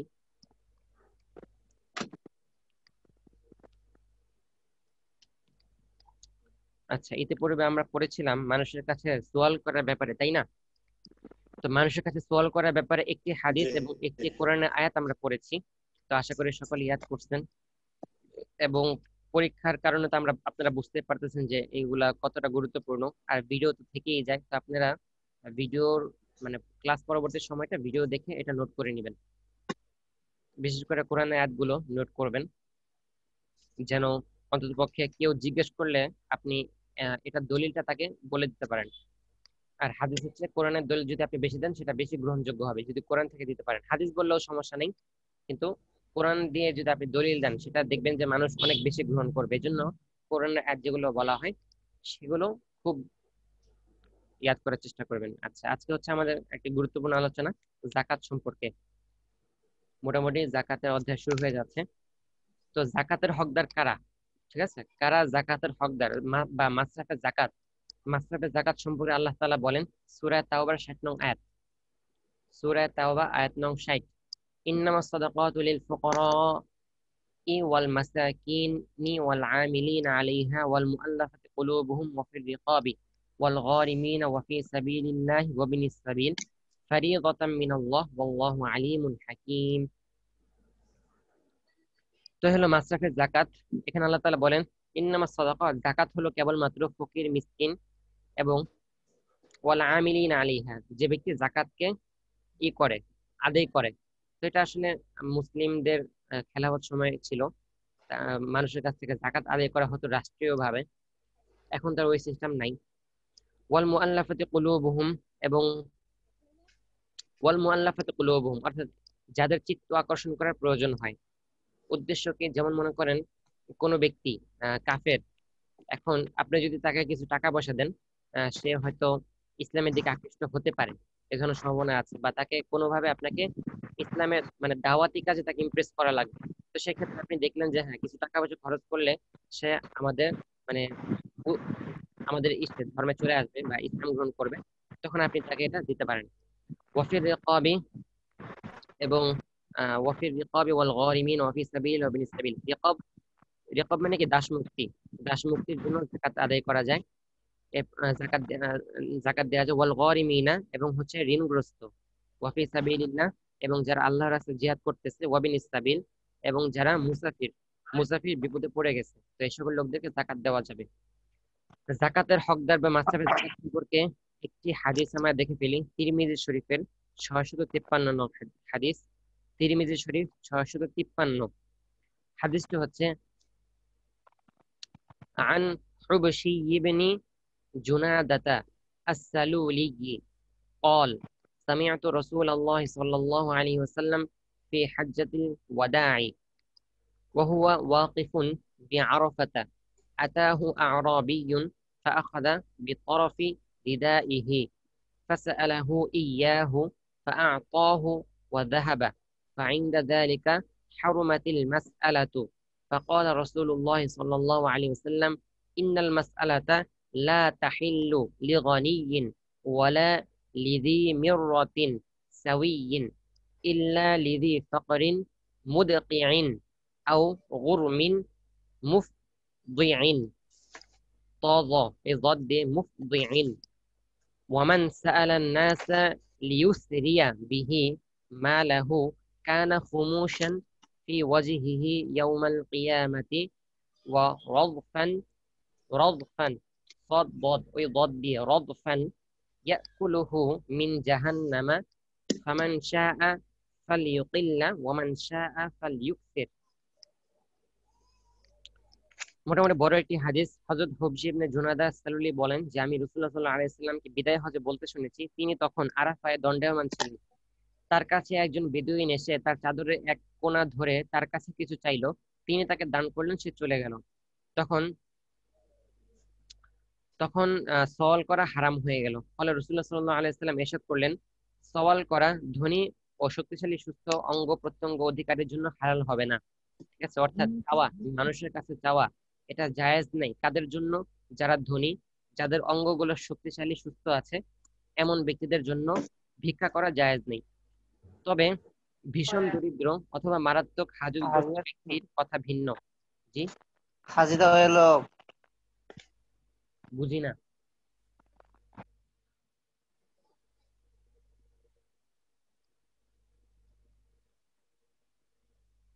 হাজিরার কথা বলছে।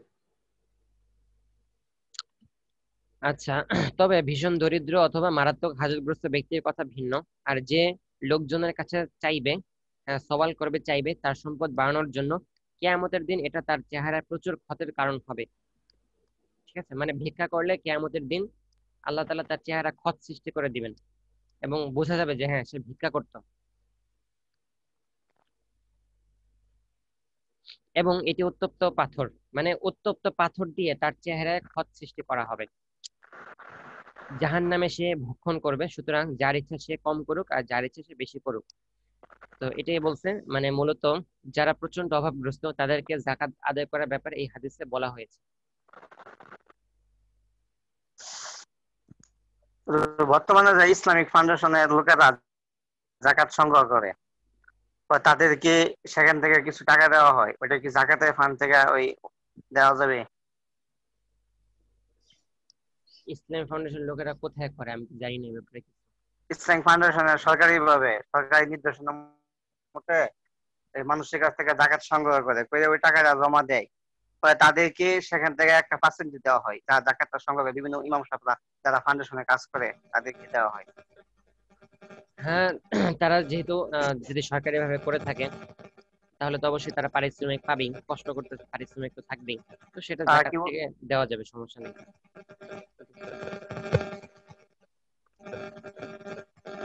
আচ্ছা, এরপর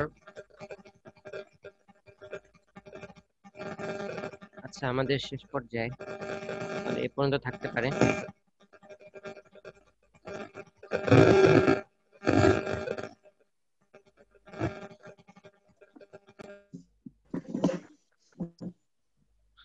আচ্ছা, এ পর্যায়ে হাজিরা হয়ে যাচ্ছে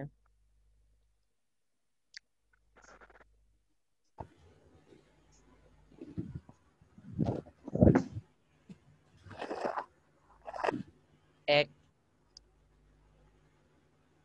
ইয়াহইয়া, 2 3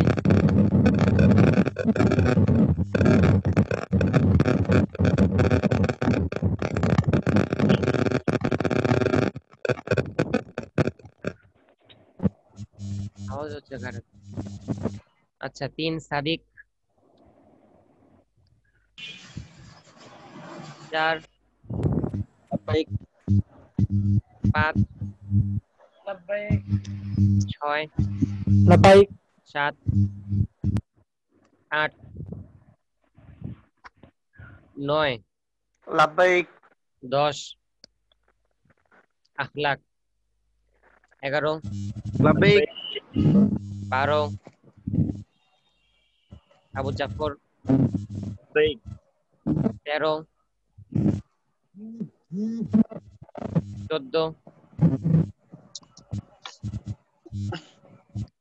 ঠিক আছে, সবাই ইয়াদ করার চেষ্টা করছি। আসসালামু আলাইকুম।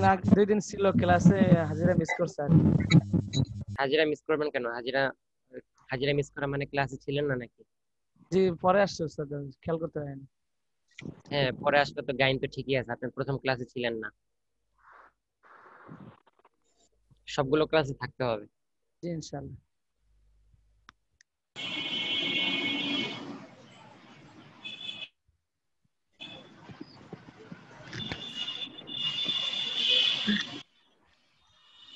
কি হলো শাকির ভাই? আসসালামু আলাইকুম রহমতুল্লাহ। আসসালামু আলাইকুম রহমতুল্লাহ। আসসালামু আলাইকুম রাহমাতুল্লাহ ওয়া বারাকাতুহু।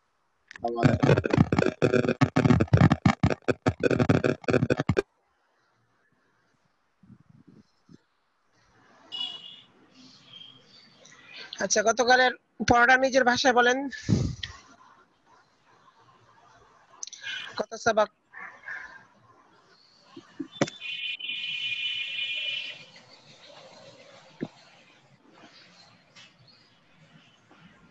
বিসমিল্লাহির রহমানির রহিম। আলোচনা চলতেছিল আমলের মধ্যে ইখলাস সৃষ্টি করা প্রসঙ্গে। এটার উপর ভিত্তি করে অনেকগুলো মাসালা এখানে তাফসীর করা হচ্ছে। তো এর পূর্বে মানে এটার অধীনে বলা হয়েছিল যে রিয়ার সাথেও ফরজিয়তের ক্ষেত্রে রিয়ার সাথেও নামাজের ফরজিয়ত আদায় হয়ে যায়, বা ফরজ যে ইবাদত গুলো আছে সেগুলোর ফরজিয়ত আদায় হয়ে যায়, এই কথাটা বলা হয়েছিল। এর প্রেক্ষিতে এখানে গতকাল কয়েকটি উদাহরণ দেওয়া হয়েছিল গত সবকে। যেমন বলা হয়েছিল কেউ যদি কাউকে বলে যে তুমি জোহরের নামাজ পড়ো তাহলে তোমাকে 1 দিনার দেব। এখন সে যদি জোহরের নামাজ পড়ে এই নিয়তেই, অর্থাৎ 1 দিনার পাওয়ার নিয়তেই সে জোহরের নামাজ আদায় করলো, তথাপি তার নামাজের ফরজিয়ত আদায় হয়ে যাবে, তবে সে দিনার প্রাপ্য হবে না। কারণ এই নামাজটা তার উপর আগে থেকেই ফরজ। যেমন এখানে আরেকটা মিসাল এখানে দিছে যে যেমন কোনো বাবা যদি তার সন্তানকে বলে যে তুমি আমার এই খেদমতটা করলে তোমাকে 100 টাকা দেব। এমত অবস্থার মধ্যে সন্তান যদি খেদমতটা করে তখন বাবার জন্য সন্তানকে টাকা দেওয়া সেটা জরুরি না। কারণ সন্তানের জন্য আবশ্যক এবং ওয়াজিব হচ্ছে এমনিতেই সে বাবার খেদমত করবে। অনুরূপভাবে নামাজের বিষয়টা এমন যে এখানে দিনারটা নামাজের বিষয়টা এমন যে নামাজটা তার উপর আগে থেকেই ফরজ। তো এখানে আরো বলা হয়েছিল যে এই কোন তাআতের উপর বলা হয়েছিল যে কোন ইবাদতের ক্ষেত্রে কোন পারিশ্রমিক গ্রহণ করা এটা জায়েজ না। এটা মুতাকাদ্দিমিন উলামায়ে কেরামের অভিমত এটাই ছিল। তবে পরবর্তীতে মুতাআখিরিন উলামায়ে কেরাম তিনারা তালিমে কুরআন, ফিকহ, আযান, ইমামত এগুলোর উপর তিনারা বিশেষ উপকারিতার দৃষ্টিকোণ থেকে তিনারা এগুলাকে পরবর্তীতে বৈধ বলেছেন। এরপর এখানে আরো বলেছেন যদি কেউ রোজার সাথে ডায়েট কন্ট্রোলের নিয়ত করে এমত অবস্থার মধ্যে তার রোজার ফরজিয়ত এখানে আদায় হবে কিনা। এখানে বিশুদ্ধ অভিমত বলা হয়েছিল হ্যাঁ এমত অবস্থার মধ্যে আদায় হয়ে যাবে, ফরজিয়ত আদায় হয়ে যাবে, তবে এখানে এটার যে সওয়াব সে সওয়াব থেকে সে বঞ্চিত হবে। মানে এ ধরনের আরো যত ইবাদত আছে যেগুলোর মধ্যে অন্য বহিরাগত কোনো নিয়ত করা হয় যেটা ইখলাস পরিপন্থী, তখন এমত অবস্থায় ফরজিয়ত আদায় হয়ে যাবে, তবে সে এটার যে প্রকৃত সওয়াব থেকে সে বঞ্চিত হবে। এরপর আরো বলা হয়েছে নামাজের মধ্যে খুশু তৈরি করা, এটা জাহিরি এবং বাতিনি খুশু তার নামাজের মধ্যে তৈরি করা এটা মুস্তাহাব। তবে কেউ যদি খুশু হুজুর সাথে নামাজ শুরু করার পর বিভিন্ন ধরনের চিন্তা এবং কোনো মাসালা ইত্যাদি তার ব্রেন গ্রাস করে ফেলে এবং সে ওই চিন্তায় নামাজটা শেষ করে, তখনও তার নামাজ পূর্ণ হয়ে যাবে এবং ফরজের জিম্মাদারি থেকে সে রুখসত পাবে। তবে এখন সে এটার সওয়াব প্রাপ্ত হবে কিনা এ ব্যাপারে বলা হয়েছে যদি তার কোনো ত্রুটির কারণে এমনটা না হয়ে থাকে, অর্থাৎ তার এই ধরনের ক্ষেত্রে তার যদি কোনো উদাসীনতা না থাকে তখন সে এই সওয়াবের অধিকারী হবে। আচ্ছা, বিসমিল্লাহির রহমানির রহিম। পাঁচটা মানে বর্ণনা গিয়েছে নিয়তের ব্যাপারে আলোচনা, 5টা আলোচনা, এবং 6 নম্বর আলোচনা শুরু হচ্ছে নিয়তের ব্যাপারে। 6 নম্বর আলোচনা হলো যে আসসাদিসু, 6ষ্ঠ আলোচনা, ফি বায়ানিল জামিই বাইনা ইবাদাতাইনি, 2 ইবাদতের মাঝে জমা করার বর্ণনা সম্পর্কে। 2 ইবাদতের মাঝে জমা এর মানে কি, অর্থাৎ একই নিয়তে 2 ইবাদত করা।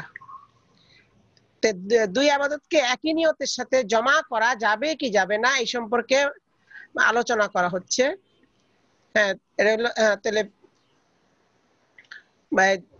বাইনাল ইবাদাতাইন, জামে নিয়ত বাইনাল ইবাদাতাইন, 2 ইবাদতের মাঝখানে নিয়তের দ্বারা জমা করা, নিয়তের দ্বারা জমা করা। এখন এই সম্পর্কে বলতেছে ওয়াহাসিলুহু, এই বয়ানের খোলাসা মা হাসিল হলো এই, মোট কথা হলো এই যে অর্থাৎ উনি এখানে জিনিসটাকে বলছেন যে দুই ইবাদতের মাঝে নিয়ত দ্বারা জমা করা যাবে কিনা। কয় এটা প্রশ্নের জন্য আপনি আগে দেখতে হবে যে ইবাদতটা কোন প্রকারের। ইম্মা ইয়াকুনা ফিল ওয়াসাইল, হয়তো জমা বাইন ইবাদাতাইন ওয়াসাইলের ব্যাপারে হবে। ওয়াসাইল মানে যে ইবাদতটা গায়রে মাকসুদা, ইবাদতটা গায়রে মাকসুদা, ওয়াসাইল দ্বারা উদ্দেশ্য হলো ইবাদতটা গায়রে মাকসুদা। তো যদি ইবাদতে গায়রে মাকসুদা হয়, হ্যাঁ, ইবাদতে গায়রে মাকসুদা হলে হ্যাঁ মধ্য হবে আফিল মাকাসিদি, অথবা মাকাসিদের মধ্যে ইবাদতে মাকসুদা, ইবাদতে মাকসুদার মধ্যে হবে। অর্থাৎ এখানে বোঝা যাচ্ছে, বলা হচ্ছে এটা জামে বাইনাল ইবাদাতাইনটা, দুই ইবাদতের মাঝে জমা করাটা তিন রকম হইতে পারে। আচ্ছা, প্রথমত দুই প্রকার, এটা ইবাদতে গায়রে মাকসুদের মধ্যে হবে না তো ইবাদতে মাকসুদের মধ্যে হবে। আর ইবাদতে মাকসুদা হলে তিন প্রকার, আর গায়রে মাকসুদা এক প্রকার, মোট চার প্রকার হতে পারে। দুই ইবাদতের মাঝখানে জমা করা মোট চার প্রকার হতে পারে। প্রথম প্রকার হলো ওয়াসাইল, ইবাদতে গায়রে মাকসুদা। ফাইন কানা ফিল ওয়াসাইল, যদি এটা ইবাদতে গায়রে মাকসুদের মধ্যে হয়, ওসিলামূলক ইবাদত মানে ইবাদতে গায়রে মাকসুদের মধ্যে হয়, ফাইনাল কুল্লা সহিহুন, তাহলে সবই সহিহ। অর্থাৎ এই ক্ষেত্রে নিয়তের মধ্যে জমা করা সহিহ হবে। যদি ইবাদতটা গায়রে মাকসুদ হয়, তাহলে এখানে গায়রে মাকসুদ ইবাদত গুলো নিয়তের মধ্যে জমা করা, জমা বাইনাল ইবাদাতাইন, নিয়তের মধ্যে ওই জমা করা সহিহ হবে। একই নিয়তে দুই ইবাদত করা যাবে। আচ্ছা, মিসাল কি? মিসাল সব দিতেছেন যে ক্বালু ফুকাহাগণ বলেছেন লা ইগতাসালাল জুনুব ইয়াউমাল জুমআতি, যদি কোনো জুনুবি ব্যক্তি, একজন ব্যক্তির গোসল ফরজ হয়েছে, হ্যাঁ, সে গোসল করতেছে ইয়াউমাল জুমআতি, জুমার দিন। কি জন্য, কি নিয়তে গোসল করে? লিল জুমআতি ওয়া লিরাফিল জানাবাতি, জুমার সুন্নতের গোসলের জন্য আর জানাবাতের দূর করার জন্য। তো সে একই গোসল করতেছে দুইটা নিয়তে, জুমার দিন দুইটা নিয়তে গোসল করতেছে। এক গোসল হলো লিল জুমাতি, মানে গোসলে জুমার দিন গোসল করা সুন্নত, ও নিয়তে গোসল, ওটা নিয়ত করলো যে জুমার গোসল করতেছি। আর নিয়ত করলো যে সে তো জুনুবি, মনে করলো যে রফে জানাবাতের নিয়ত করলো। এখন এই অর্থাৎ সে জমা বাইনাল ইবাদাতাইন, ইবাদতে গায়রে মাকসুদা, রফে জানাবাত এটা একটা গায়রে মাকসুদা ইবাদত, আবার জুমার জন্য গোসল করে এটা ইবাদত মাকসুদ, দুইটাকে জমা করছে নিয়তের দ্বারা। কয় ইরতাফাআত জানাবাতুহু ওয়া হাসালাহু সাওয়াবু গুসলিল জুমআতি, কয় তাহলে তার জন্য দুটোটাই হাসিল হয়ে যাবে। অর্থাৎ তার জানাবাত দূর হয়ে যাবে এবং তার জন্য জুমার গোসলের সওয়াব হাসিল হবে, দুটোটাই মাকসুদ হাসিল হয়ে যাবে। তাহলে এখানে প্রথম প্রকারের হুকুম শেষ। যদি ইবাদতটা গায়রে মাকসুদ হয়, সে সম্পর্কে হুকুম হইলো যে দুই ইবাদতকে জমা করা যাবে যে কোনো ভাবে, কোনো অসুবিধা নাই। গায়রে মাকসুদ ইবাদতের মধ্যে একই নিয়তের সাথে দুই ইবাদতকে জমা করা যাবে। এটা জানাবাত থেকে মুক্ত হওয়ার জন্য কি নিয়ত তো জরুরি না মনে হয়? জানাবাত থেকে মুক্ত হওয়ার জন্য আপনি মনে করেন যে এই সেই জায়গাতে রফে জানাবাতের নিয়ত না করলে, মনে করেন আপনার এখানে তো জুমার দিন, এখন যদি নিয়ত না করেন তো গোসল হবে না? গোসল তো হয়ে যাবে, কিন্তু জানাবাত হয়ে যাবে, মানে পাক তো হওয়ার কথা। হ্যাঁ, পবিত্রতার সেটা হইলো যে মনে করেন মানে রফে জানাবাতের জন্য, মানে এখানে নিয়তটা রফে জানাবাতের জন্য, এখানে নিয়তটাকে আপনার মুস্তাহাব বলা হয়েছে। জি, আমার প্রশ্ন হুজুর যে কেউ যদি শুধু জুমার নিয়ত করলো, সে জানাবাতের মধ্যে অবস্থায় আছে, শুধু জুমার, তাহলে তো সে জানাবাতের সওয়াব পাবে না, জানাবাতের গোসলের যে সওয়াব আছে, আচ্ছা আচ্ছা, জি, ওটা তো পাচ্ছে না, সে জানাবাতের গোসলের সওয়াব পাবে না।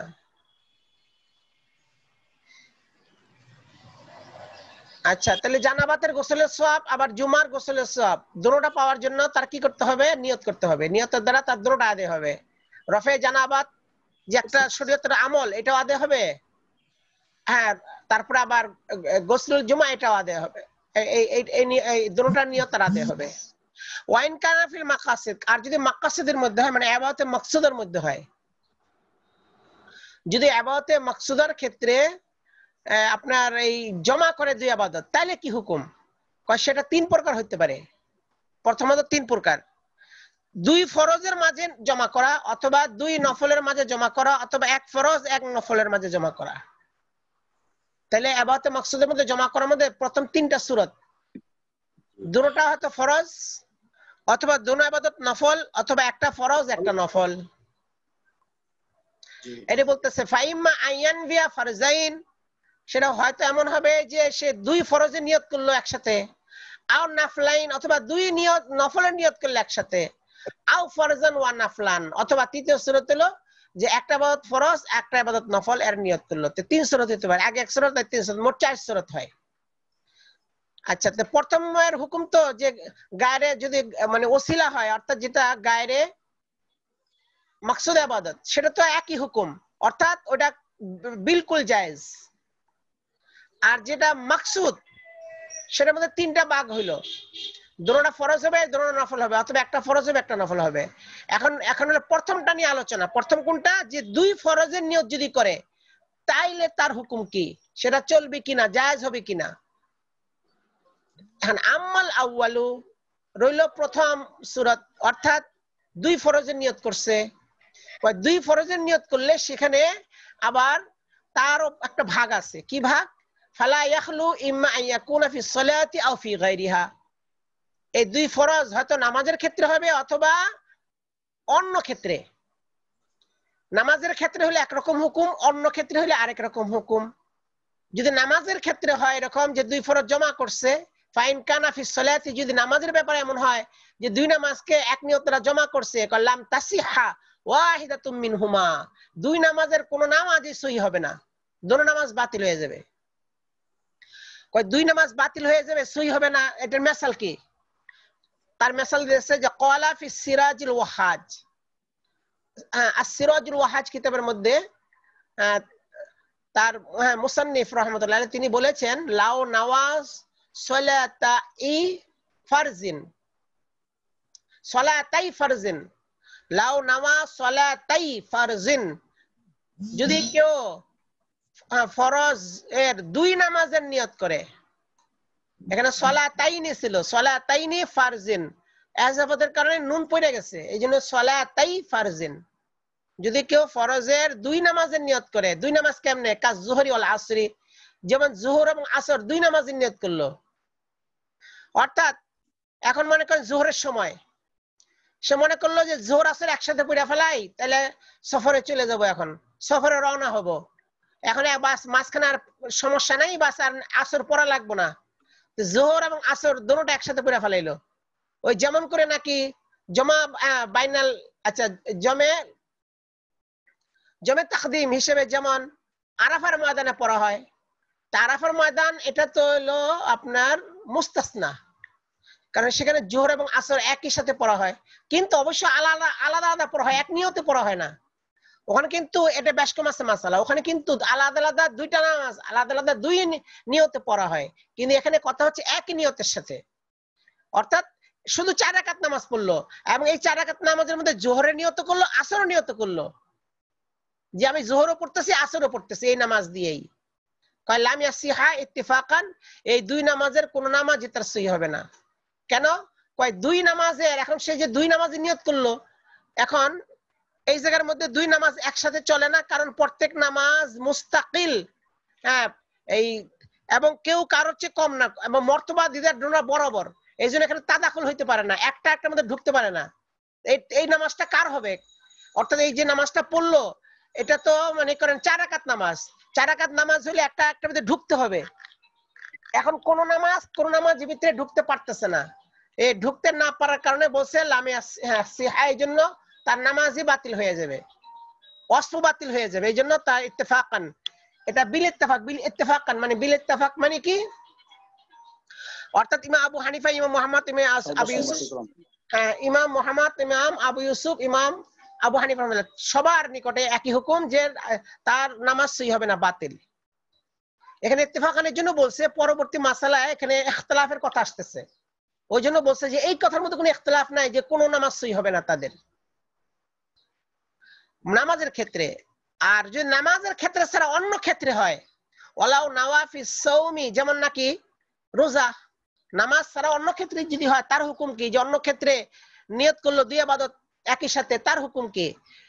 সেটা বলতেছে যে ওয়ালাউ নাওয়াফি সাওমি, যদি রোজার মধ্যে এরকম নিয়ত করে যে একই সাথে দুই ইবাদত, কেমনে? আল কাজা ওয়াল কাফারাতা, কাজা এবং কাফারা দুটো নিয়ত করলো। রোজার আছে একটা, কি নিয়ত করলো যে কাজা এবং কাফারা দুইটাই রাখতেছি, কানা আনিল কাযাই, তাহলে এটা কাজা আদায় হবে, কাফারা আদায় হবে না। কেন? আসলে এখানে একটা উসুল আছে। উসুল কি?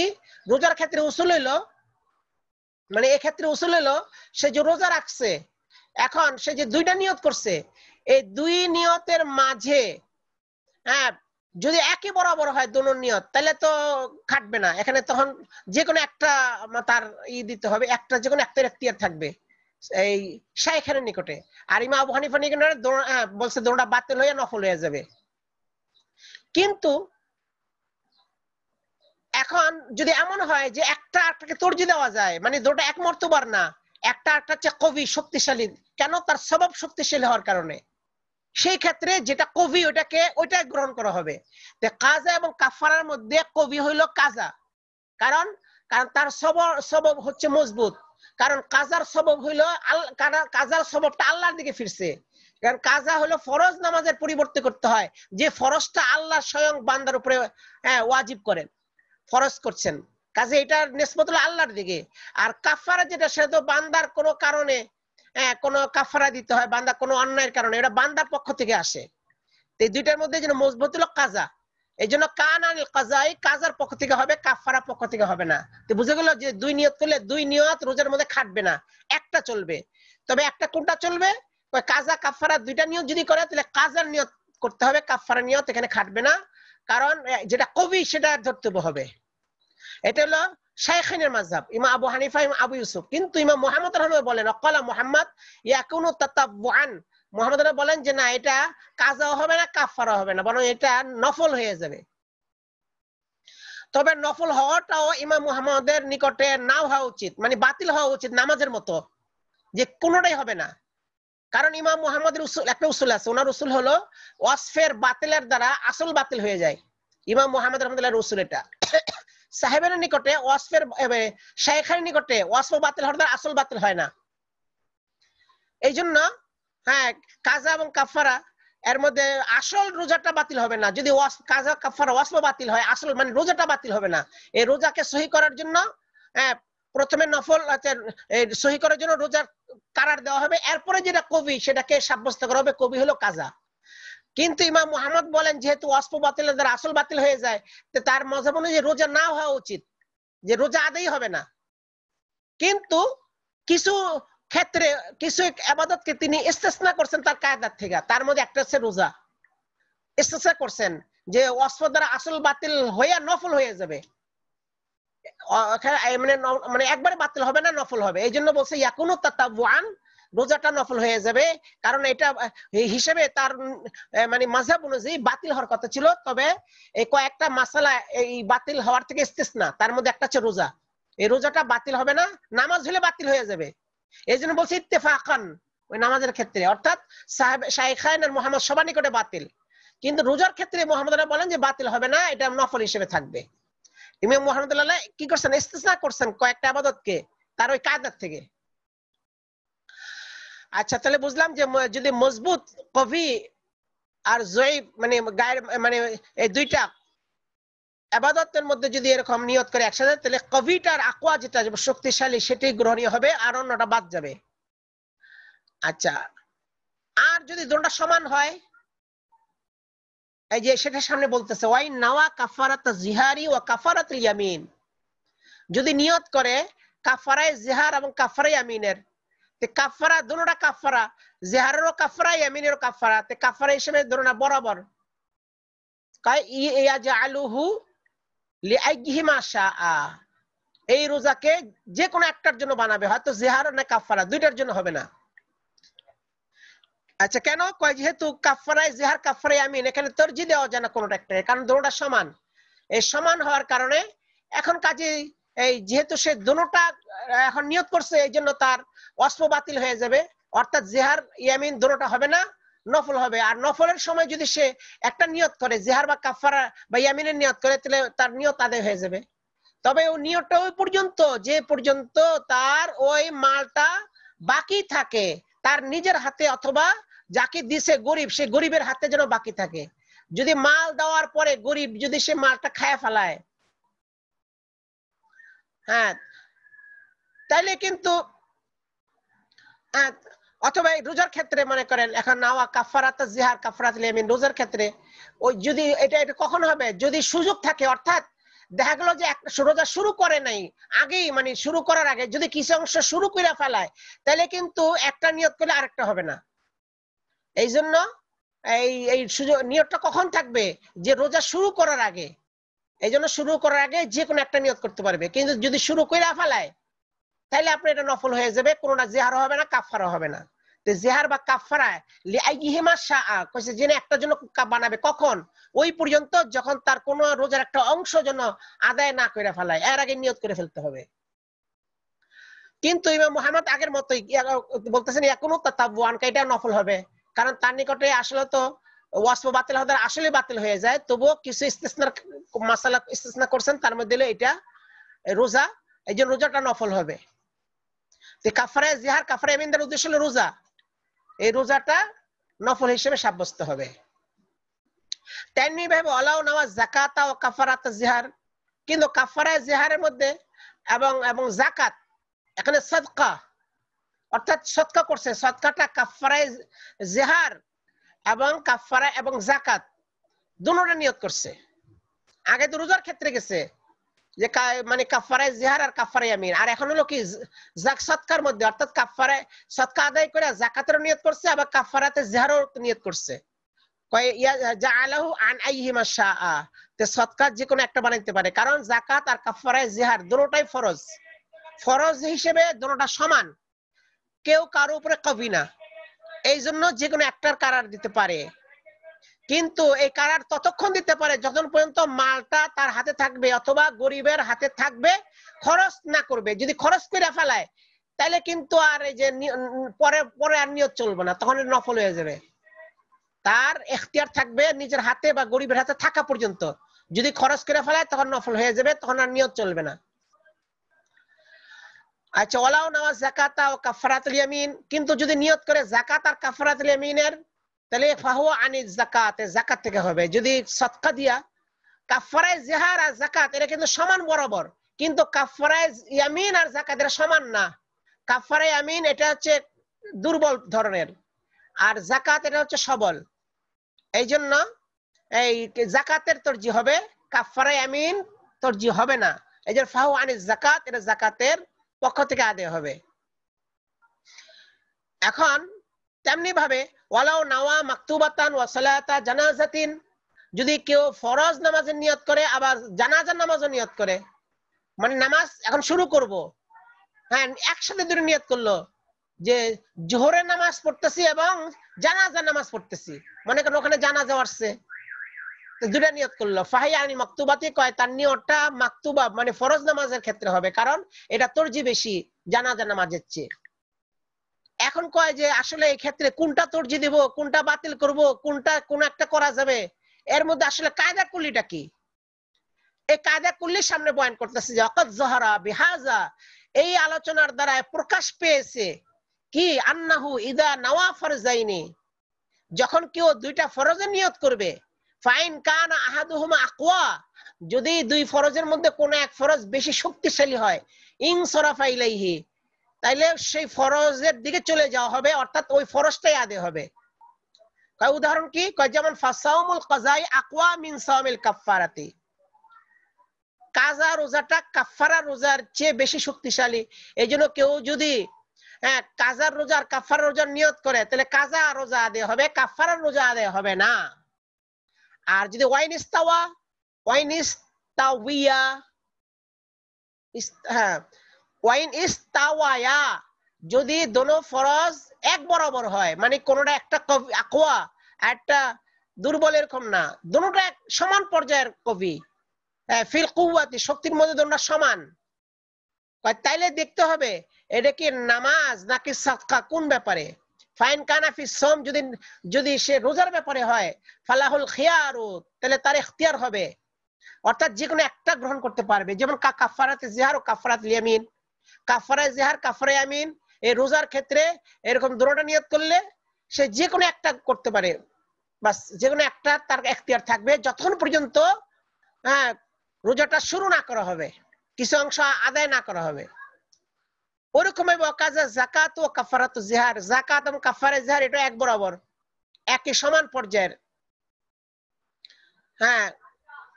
সমান পর্যায়ের শক্তির দিক দিয়া। এই জন্য আচ্ছা, সমান পর্যায়ের দিক দিয়ে কেন, কি কারণে? সমান পর্যায় হলো যে দুটোটা সাবিত হয়েছে কিতাবুল্লাহর দ্বারা, দুটোটার ফরজিয়ত সাবিত হয়েছে কিতাবুল্লাহর দ্বারা, অর্থাৎ কাফারায়ে যাকাতে ফরজিয়ত সাবিত হয়েছে কিতাবুল্লাহর দ্বারা, আর কাফারায়ে জিহারের ফরজিয়ত সাবিত হয়েছে কিতাবুল্লাহর দ্বারা। এই জন্য সাবিত হওয়ার ক্ষেত্রে একই মর্তবার দুটোটা।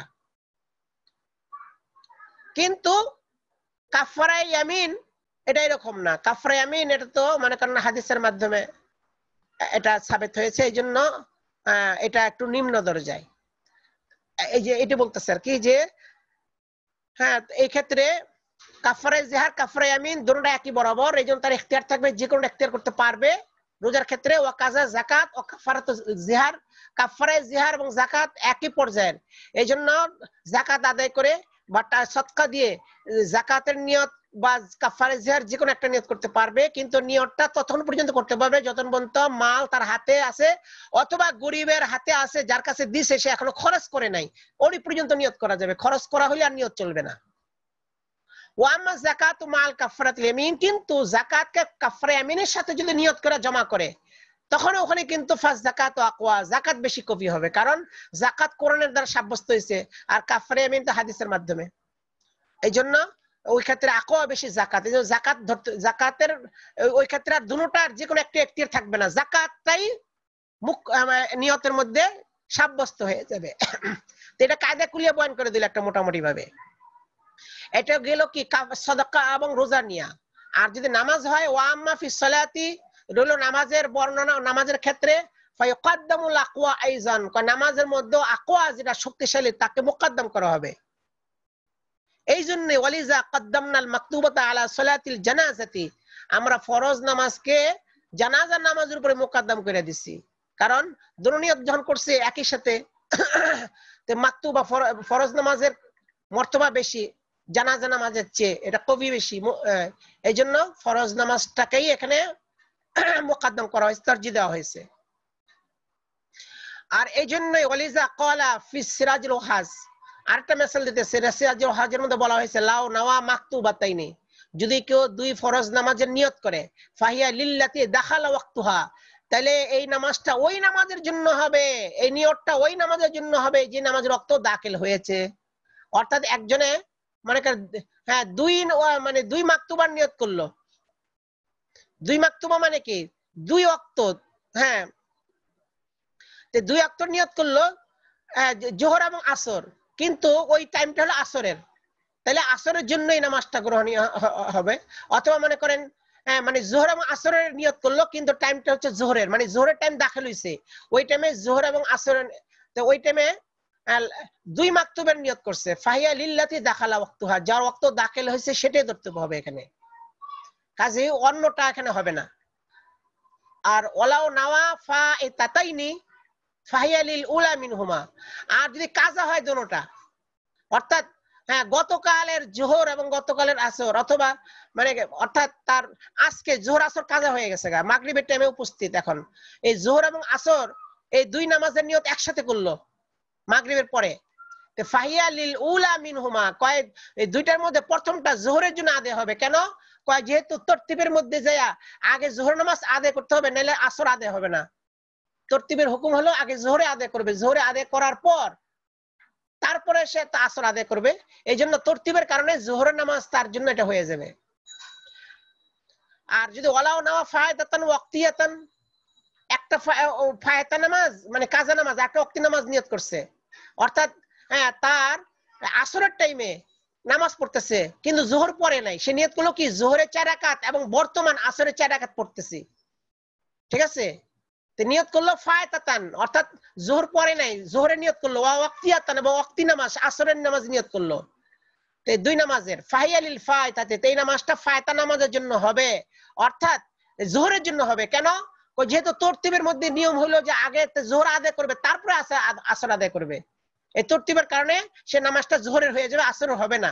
ইল্লা আইয়াকুনা ফি আকিল ওয়াক্তি, কিন্তু যদি এটা ওয়াক্তের শেষে হয়, অর্থাৎ জোহরের লাস্ট আসরের লাস্ট মুহূর্তে হইলো, তখন যেহেতু ওয়াক্ত জয়িকে ওয়াক্ত মানে ওয়াক্তঙ্গির কারণে তরতিব সাকেত হয়ে যায়, এই জন্য সময় যেহেতু কম যে শুধু আসর পড়তে পারবে জোহর পড়তে পারবে না, তাহলে তার হুকুম হলো কি আসরই পড়ে নেবে, মা ওয়াক্তটা কাজা হইতে দিবে না। এটা ওয়াক্ত কম হইলে তঙ্গি হইলে তখন তরতিব থাকে না, এই জন্য ওই টাইমে ওয়াক্তি নামাজ আদায় হবে। ওয়ালাও নামাজ জোহরা ওয়াল ফাজরা, যদি নিয়ত করে জোহর এবং ফজরের, ওয়া আলাইহিল ফাজরু মিন ইয়াউমিহি, ওই দিনের ফজর নামাজ তার উপরে কাজা আছে। ফাইন কানা ফি আউয়ালি ওয়াক্তি জোহর, যদি জোহরের প্রথম ওয়াক্তের মধ্যে যদি এই নিয়তটা করে থাকে, ফাই আনিল ফাজরি, তাহলে ফজরের নামাজেরই নিয়তটা হয়ে যাবে, এই জন্য 2 রাকাত নামাজ পড়বে এই নিয়ত দ্বারা, আর জোহর পড়বে না, ফজরেরটাই আদায় করবে, কারণ সে সাহেবের তারতিব, যেহেতু এই দিনের ফজর এবং জোহর তার জিম্মায় দুইটা, এই জন্য সাহেবের তারতিব হিসেবে তার হুকুম হলো যে আগে জোহর আদায় করবে, অর্থাৎ কাজাটা আদায় করবে, তারপরে ওয়াক্ত আদায় করবে। কিন্তু ওয়াইন কানাফি আখিরিহি, যদি এমন হয় যে জোহরের শেষ সময়ে ফাহি আনি জোহর, তাহলে জোহর নামাজ আদায় হবে, কারণ এই ওয়াক্তের তঙ্গির কারণে তারতিব সাকেত হয়ে যায়, এই জন্য তখন আর ফজর নামাজ পড়বে না, আগে জোহর পড়ে নেবে, জোহর পড়ে পরে কাজা করবে ফজরের, এইভাবে। এটা কায়দা কুলিয়া বয়ান করে দিল, যে অর্থাৎ মোট কথা এখানে কায়দা কুলিয়া বয়ান করে দিল যে অর্থাৎ 2 নামাজ নিয়ত করলে কখন কোনটা হবে, কোনটা তরজিহ দেওয়া হবে, এবং কোনটা নামাজের ক্ষেত্রে কি হুকুম হবে, রোজার ক্ষেত্রে কি হবে, সদকার ক্ষেত্রে কি হুকুম হবে, আলাদা আলাদা প্রত্যেকটা পার্ট বাই পার্ট তার ইল্লত সহ বয়ান করে দেওয়া হয়েছে। তো এরপরে একটা জিনিস বাকি রয়েছে, সেটা কি? বাকিয়া মা ইযা কাব্বারা নাভিয়ান লিতাহরিমাতি ওয়া লিররুকু। এখন বাকি রয়েছে এটা যে যদি তাকবীর দেয়, এই তাকবীর মনে করেন প্রথমে নামাজের দ্বারাই তাকবীর দিল, নিয়ত করলো কি লিতাহরিমাতি, তাকবীরে তাহরিমার নিয়ত করলো, ওয়ালির রুকুই এবং রুকুরও নিয়ত করলো, যে আমি যে তাকবীরটা দিলাম এটা তাকবীরে তাহরিমা এবং রুকুর তাকবীর, তাই এই কয়টার হুকুম বাকি রয়ে গেছে। আমাদের মুসলিম রাহমাতুল্লাহ তিনি হুকুম বয়ান করেন নাই, তবে এই ক্ষেত্রে আল্লামা হামবি রাহমাতুল্লাহ তিনি বলেছেন এই ক্ষেত্রে তার তাকবীরে তাহরিমাটাই আদায় হবে, অর্থাৎ রুকুর তাকবীর না, কারণ তাকবীরে তাহরিমাটা হচ্ছে আকওয়া, বেশি কবি, এই জন্য তাকবীরে তাহরিমা আদায় হবে, রুকুর তাকবীর হবে না, তাকবীরে তাহরিমই সাব্যস্ত হবে। আর যদি সে রুকুর তাকবীর তার ওই রুকুর তাকবীর নিয়তটা বাতিল হয়, তাকবীরে তাহরিমা আদায় হয়ে যাবে।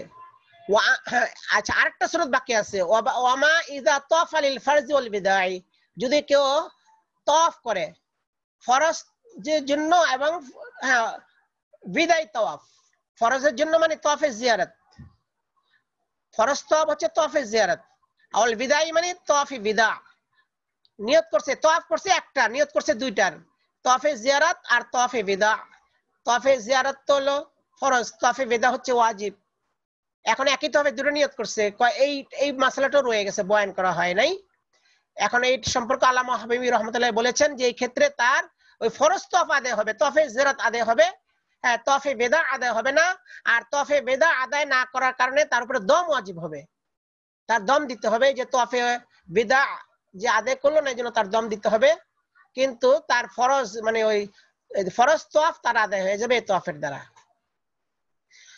এতক্ষণ পর্যন্ত গেল যে যদি দোনোটা ফরজ হয়, দুনো ইবাদত ফরজ, এখন এই দুই ইবাদতকে মাকসুদ বিজাত, দুই ইবাদত ফরজ, দুই ইবাদতকে নিয়তের সাথে জমা করলে তার কি হুকুম হবে, ওইটা এতক্ষণ পর্যন্ত গেল। এরপরে মাসলা আসবে হচ্ছে যে একটা ফরজ আর একটা নফল যদি হয়, এগুলো যদি নিয়তের মধ্যে জমা করে তার কি হুকুম হবে, এটা ইনশাআল্লাহ সামনে আসবে। আচ্ছা, এখান থেকে আগামীকাল ইনশাআল্লাহ পড়া হবে যে একটা যদি ফরজ হয় একটা নফল হয় তার কি হুকুম। তো আমাদের উস্তাদ এখন আসেন নাই, উনি আসার আগ পর্যন্ত উনি যে পড়াগুলো আছে ওগুলো আমরা মুযাকারা করতে থাকি, এর মধ্যে উনি আশা করি উনি চলে আসবেন ইনশাআল্লাহ।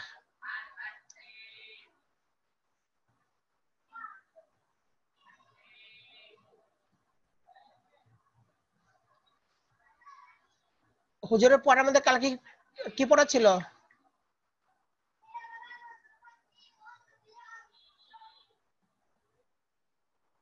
আল্লামা ফাইয়াজ সাহেবের ক্লাসে কালকে কি পড়া ছিল আগে?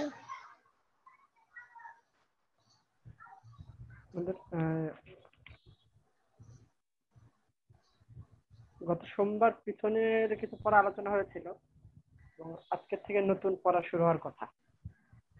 আচ্ছা,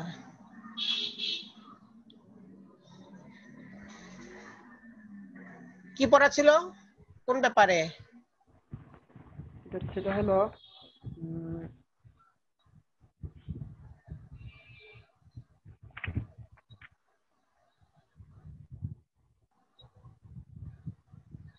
মুতাকাদ্দিমিন যে সকল কিছু ইমামের তাদের নাম এখানে ছিল, ইমাম আবু ইউসুফ শাগরিদরা, তাদের ব্যাপারে কথা হচ্ছিল। যে তাবাকাতুল মাসাইল যে তিনটা, তাবাকাতুল মাসাইল তিনটি, তার মধ্যে তৃতীয় প্রকারটা অর্থাৎ আল ফাতাওয়া ওয়াল ওয়াকিয়াত, এই বিষয়টি আলোচনা চলছে। আচ্ছা,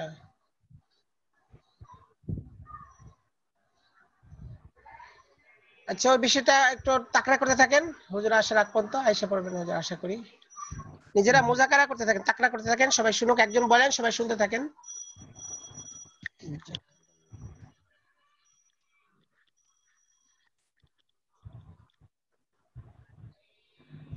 কে বলবেন পড়াটা? আচ্ছা, হুজুর চলে আসছেন, ঠিক আছে, ইনশাআল্লাহ সামনে পড়া হবে। আসসালামু আলাইকুম ওয়া রাহমাতুল্লাহ। ওয়ালাইকুম আসসালাম।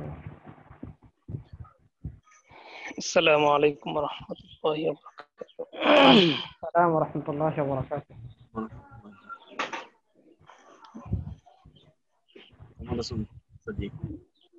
জি আলহামদুলিল্লাহ ভালো, আপনারা সবাই কেমন আছেন? আলহামদুলিল্লাহ। আচ্ছা,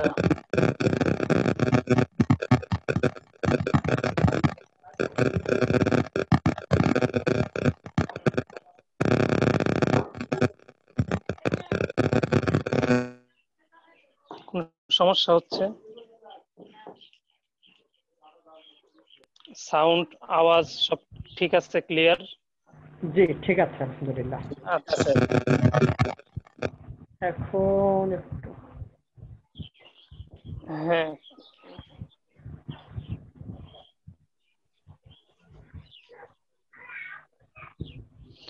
আচ্ছা, এখান থেকে শুরু হবে না আজকে? জি, মুফতি জাফর আহমদ সাহেব, আপনি গত সবকে পড়েছিলেন। আচ্ছা, ও আচ্ছা, এখানে তো ওই যে সুম্মা যাকারাল মুতাআখিরুন, এখান থেকে বাকি আছে অল্প একটু। হ্যাঁ, আচ্ছা, জি ঠিক আছে, আজকে আমি অল্প একটু পড়াবো, একটু কাজে ব্যস্ত হয়ে পড়ছি। তো যাই হোক, আপনারা সবাই আছেন, অনেকে আছেন, তো এখান থেকে পড়েন। হ্যাঁ, আছেন না হুসাইন আহমদ ভাই? জি জি, পড়েন।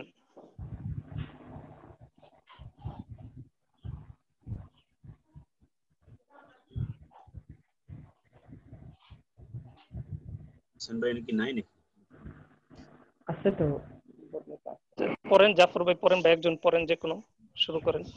বিসমিল্লাহির রহমানির রহিম। ثم ذكر المتأخرون هذه المسائل مختلطا غير متميزة كما في فتاوى قاضي خان والخلاصة وغيرهما। আচ্ছা, এই সমস্ত কিতাবে আপনার এই সকল মাসালা, হ্যাঁ, আপনার এগুলোকে মানে পার্থক্য ছাড়াই উল্লেখ করা হয়েছে, অর্থাৎ জি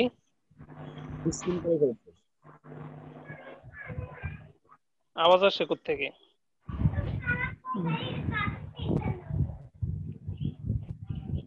জি,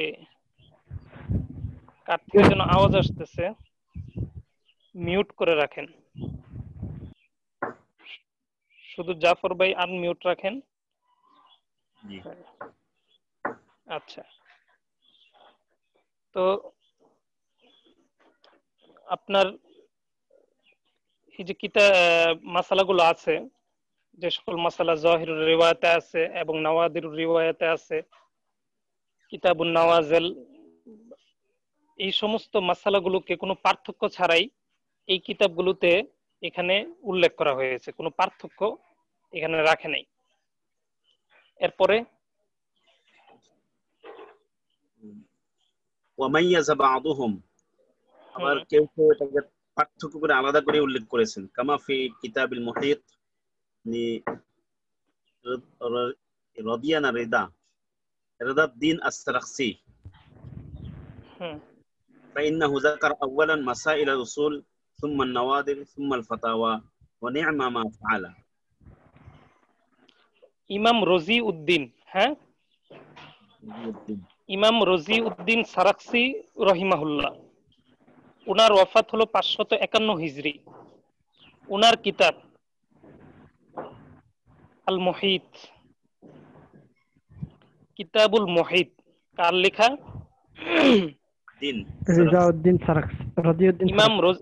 ইমাম রজিউদ্দিন সারাখসি রহিমাহুল্লাহ, উনার ওয়াফাত 571 হিজরি।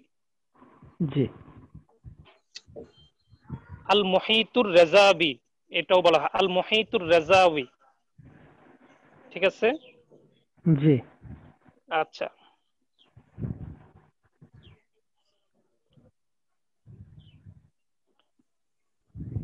এই কিতাবটাতে উনি পার্থক্য করেছেন, অর্থাৎ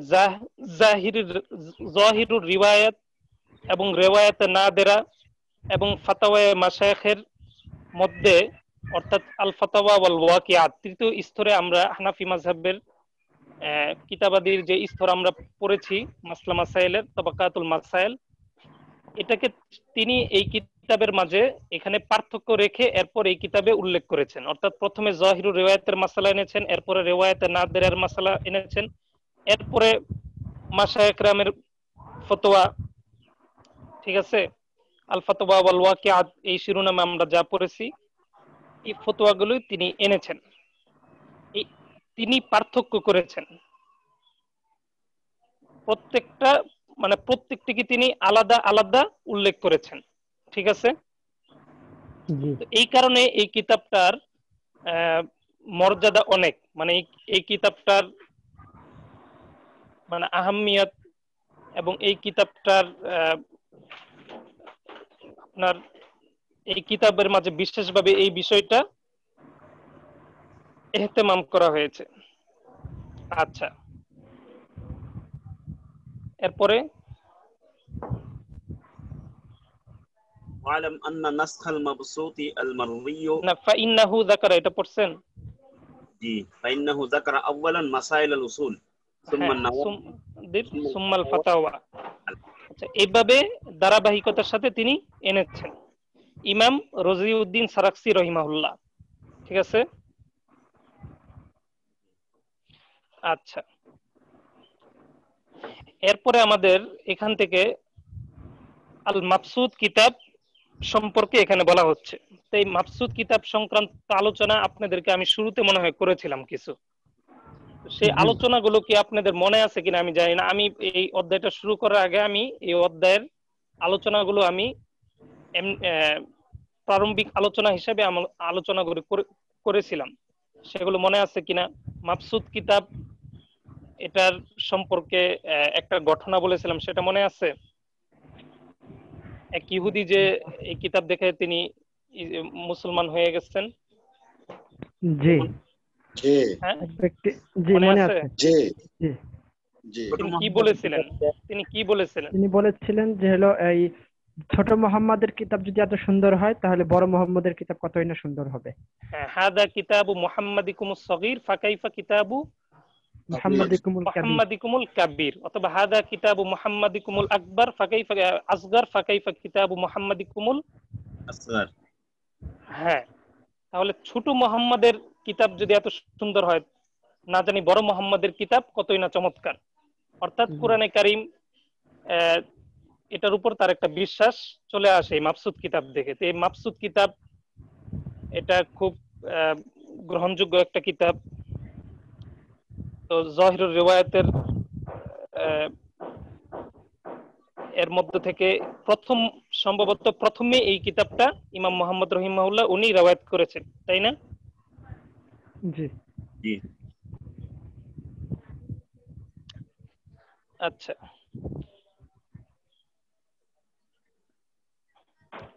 তো আল মাবসুত কিতাব, এই কিতাব আপনার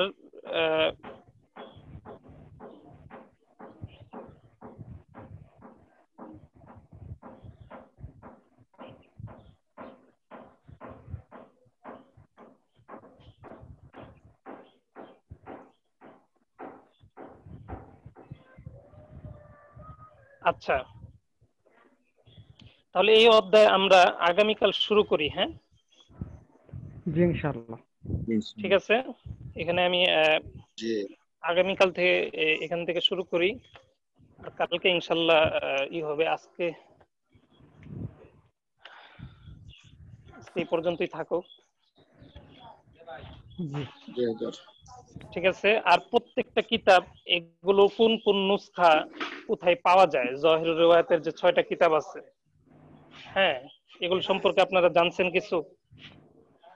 জি বলা হয়েছিল, আমি বলছিলাম আমাদের মনে হয় সম্পর্কে বলতে এটা পাওয়া যায়, অন্যান্য কিতাবগুলো বলা হয়েছিল, লেখা আছে। আচ্ছা, এরপর আল জামিউ সগীর এর কথা বলছিলাম, এগুলো বলা হয়েছিল একদিন। আচ্ছা, মনে আছে? বলা তো হয়েছিল। এগুলো মানে কোথায় কোনটা পাওয়া যাবে লেখা আছে এটা। আচ্ছা আচ্ছা, ঠিক আছে। যে 27 নম্বর সবকে আমাদের বলা হয়েছিল এগুলো। আচ্ছা, হ্যাঁ, তারপরেও আপনারা নিকটতম কোনো ইয়েতে আপনারা খোঁজ করার চেষ্টা করবেন যে কোনটা কত খণ্ডে কার টিকা সহ, কার হাসিয়া সহ, কার ই সহ লেখা আছে। ঠিক আছে, জি এগুলো দেখবেন। কিছু কিছু কিতাব কিনে এরপর এগুলো মোতালা করার চেষ্টা করবেন। ঠিক আছে না? ফিকহে হানাফির উপর কিছু কিতাবের আলোচনা হয়েছে, ইতিপূর্বে আমি করেছিলাম। কিছু কিতাব যেগুলো আলোচনা চলে আসে নাম, এগুলো লিখে রাখলে এরপর কখনো মাকতাবায় গেলে 1-2টা কিতাব খোঁজা যেগুলো আসলে পাওয়া যায় কিনা বাংলাদেশে। যদি পাওয়া যায় তাহলে দামটা যদি হয় সাধ্যের মধ্যে থাকে তাহলে সেগুলো সংগ্রহ করা। ঠিক আছে না? কারণ আপনার এটা হলো একজন মানে যিনি মুফতি হবেন, দ্বীনের ব্যাপারে যিনি ফাকাহাত অর্জন করবেন, মাহারাত অর্জন করবেন, বাসিরাত, তার কিতাব তালাশ করার একটা ফিকির তার মাঝে থাকা এটা জরুরি, তাই না? কোথায় কোন কিতাব পাওয়া যায়, কিতাবগুলোর নাম অন্তত ফতোয়ার হানাফি, ফিকহে হানাফির অথবা ফিকহের সাথে সম্পৃক্ত যে সমস্ত কিতাবাদি আছে, এই কিতাবাদিগুলোর নাম, মুসান্নিফের নাম সহ এগুলো মুখস্থ করাও আপনার একটা জরুরি কাজ। কারণ যে কোনো মাসলা বলার ক্ষেত্রে আপনি যদি সেটার হাওয়ালা দিতে পারেন যে অমুক কিতাবে আছে, আপনি কত নম্বর পৃষ্ঠা বা কোন বাবে কোন অধ্যায় সেটা বলতে না পারলেও আপনি এতটুকু যদি বলতে পারেন যে সেটা ফতোয়া মাহমুদিয়াতে আছে, হ্যাঁ, ফতোয়া কাজী খানে আছে, অথবা বাদাইউস সানায় এই কিতাবে আছে, ফতোয়া তাতার খানিয়াতে আছে, এবং সাথে মুসান্নিফের নাম, এই কিতাবটা কত খণ্ডে ছাপা, কোন মাকতাবা থেকে ছাপা, এগুলো যদি আপনি সহজে বলে দিতে পারেন তাহলে কিন্তু আপনার কথার একটা নির্ভরযোগ্যতা সেটা প্রকাশ পাবে, এবং যাকে বলবেন সে আপনার প্রতি আগ্রহ তার বেড়ে যাবে। ঠিক আছে, তো ফতোয়ার যেই কিতাবগুলো বিভিন্ন সময়ে উস্তাদেরা ক্লাসে আলোচনায় চলে আসে, কিতাবাদিত এক দুইটা কিতাবের নাম, অনেক কিতাবের নামই আসে, এগুলোর কত খণ্ডে ছাপা, কার লেখা, তার ওয়াফাত কত সনে, সন্ন ওয়াফাত সহ এগুলো সব মুখস্থ রাখার চেষ্টা করবেন। আমি যদি এখন জিজ্ঞাসা করি আপনাদেরকে, ইমাম মোহাম্মদ রহিমাহুল্লাহ ওনার ওয়াফাত কত সনে বলেন? 189। 189। আর ইমাম আবু হানিফা রহিমাহুল্লাহ 150। 150। হ্যাঁ, 150, একদম আসরে আউয়ালের উনি, অর্থাৎ প্রথম যুগের। হ্যাঁ, তখন মানে ফিকটা, এটা ফিক এর ইসতিলাহটা আম ছিল, অর্থাৎ উনি ফিকর কি তারিফ করছেন আবু হানিফা রাহিমাহুল্লাহ, মারিফাতুন নাফসি মা লাহা ওয়া মা আলাইহা, তাই না? তো উনি এই তারিফটা করছেন উনার যুগে, আসরে আউয়ালে। তখন আপনার ইলমে ফিকহ এবং ইলমে হাদিস ছাড়া অন্য কোনো ফুনুন আপনার আলাদাভাবে মুদাওয়ান ছিল না, ঠিক আছে? সবগুলো বিষয় এই দুইটার মাঝে শামিল ছিল। মানে ইলমে ফিকহ বলতে তখন আপনার একজন মানুষের ইতিকাদি বিষয় যেগুলো আছে, ইলমুল কালাম, এরপর ইলমুত তাসাউফ, হ্যাঁ, এই বিষয়গুলো তখন ফিকহের মাঝে শামিল ছিল, এগুলো আলাদাভাবে ছিল না।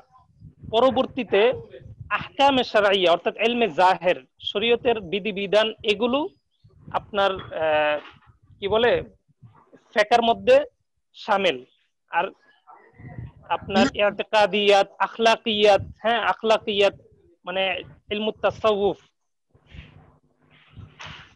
আপনার এই বিষয়গুলো পরবর্তীতে আলাদাভাবে ফন হিসাবে হয়, তাদবিন হয়।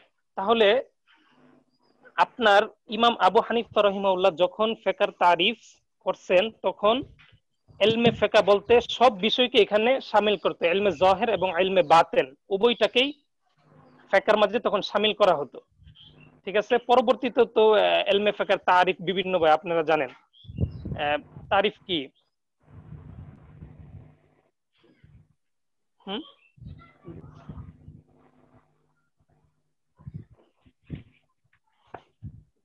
তারিফ জানা নাই? আল্লামা হাসকাফি রাহিমাহুল্লাহ ফিকহের কি তারিফ কথাটা আমি বলতেছি যে ইমাম আবু হানিফা রাহিমাহুল্লাহ তার সময়ে ফিকহের যে তারিফ করেছেন, তখন তো ফিকহের মাঝে সব ইলমে জাহির, ইলমে বাতিন উভয়টাই শামিল ছিল, তাই না? বর্তমানে ইলমে ফিকহের পরবর্তীতে অর্থাৎ আসরে সানিতে মানে পরবর্তীতে বর্তমানে ফিকহ বলতে আহকামে শারঈয়া অর্থাৎ ইলমে জাহির কি বোঝায়, ঠিক আছে? ইলমে বাতিন এর মাঝে কি না, শামিল না। জি। এখন দেখেন, এবং কোরআন হাদিসে যে ফিকহ সম্পর্কিত বিভিন্ন নুসুস আছে, এই নুসুসগুলোর মধ্যে থেকে একটা নুসুস হলো এই যে আয়াত আছে না, ফালাউলা নাফারা মিন কুল্লি ফিরকাতিন মিনহুম তায়ফাতুন লিয়াতাফাক্কাহু ফিদ-দ্বীন। আরেকটা আয়াত কি আছে, এই যে খায়রু, আপনার হাদিস আছে মাইয়ুরিদিল্লাহু, না মাইয়ুরিদিল্লাহ না, কোরআনের একটা আয়াত আছে ওমাই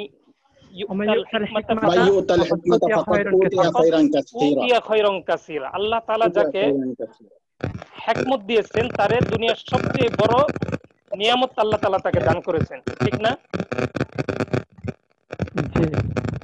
এখানে তো আপনারা জানেন,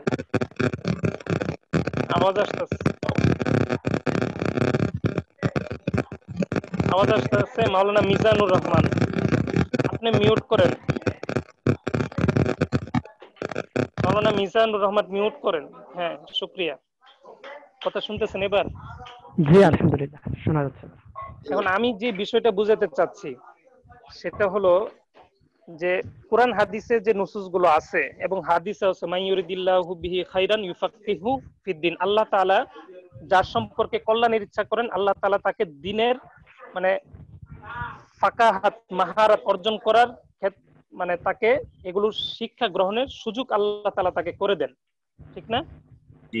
তো এখানে যে খাইরান ওয়ামাইয়ুতাল হিকমাতা ফাকাদ উতিয়া খাইরান, এখানেও খাইরান, মাইয়ুরিদিল্লাহু বিহি খাইরান, এখানেও খাইরান। এই যে তানবিনটা নাহু আপনারা পড়ছেন, কখনো তানবিনের কয়েকটা প্রকার আছে, এর মাঝে একটা হলো তানবিনটা আপনার তাজিমের জন্য ব্যবহৃত হয়। এখানে তানবিনটা তাজিমের জন্য ভালো আছে, তানবিনটা তাজিমের জন্য কি হয় ব্যবহৃত হয়, তাই এখানে আত-তানবিন তাজিম খাইরানটা তাহলে তাজিমের জন্য ব্যবহার হয়, মানে সেই তানবিনটা সেই শব্দের বা সেই বিষয়ের ফজিলত বোঝানোর জন্য ব্যবহার হয়। তাহলে এখানে ফেকার ফজিলত, এখানে ফেকার বলতে ওই ফেকাকে বোঝানো হয়েছে যেই ফেকার মাঝে আম ইস্তিলাহ এবং খাস ইস্তিলাহ অর্থাৎ ইলমে বাতেন এবং ইলমে জাহের উভয়টাই শামিল। পরবর্তীতে ফুকাহে কেরাম আম থেকে ফেকাটাকে খাস করছেন, খাস ইস্তিলাহ নিয়ে আসছেন, সেটা হলো ফেকা বলতে শুধু ইলমে জাহেরকে বোঝানো হবে, আর আপনার ফেকা বলতে যেরকম আগে আম ছিল ফেকা শব্দটা, এখানে আম ইস্তিলাহে ব্যবহৃত হতো, ইলমে জাহের ইলমে বাতেন উভয়টাই শামিল হতো। এরকম আপনারা ঘটনা বিভিন্ন পড়ছেন কিনা জানি না, শুরুতে আলোচনা হয়েছে কিনা আরেকটা বিষয়, যে কোরআন হাদিসে তাহলে কি একটা এশকাল হয় যে ইলমে জাহেরের উপর কি কোনো নুসুস তাহলে নাই, একটা এশকাল হয় না? এটা তো বর্তমান ফেকা বলতে আমরা যে পরিভাষাটা বুঝি, তাহলে এই বিষয়ের উপরে কি কোরআন হাদিসে কোনো নুসুস নাই?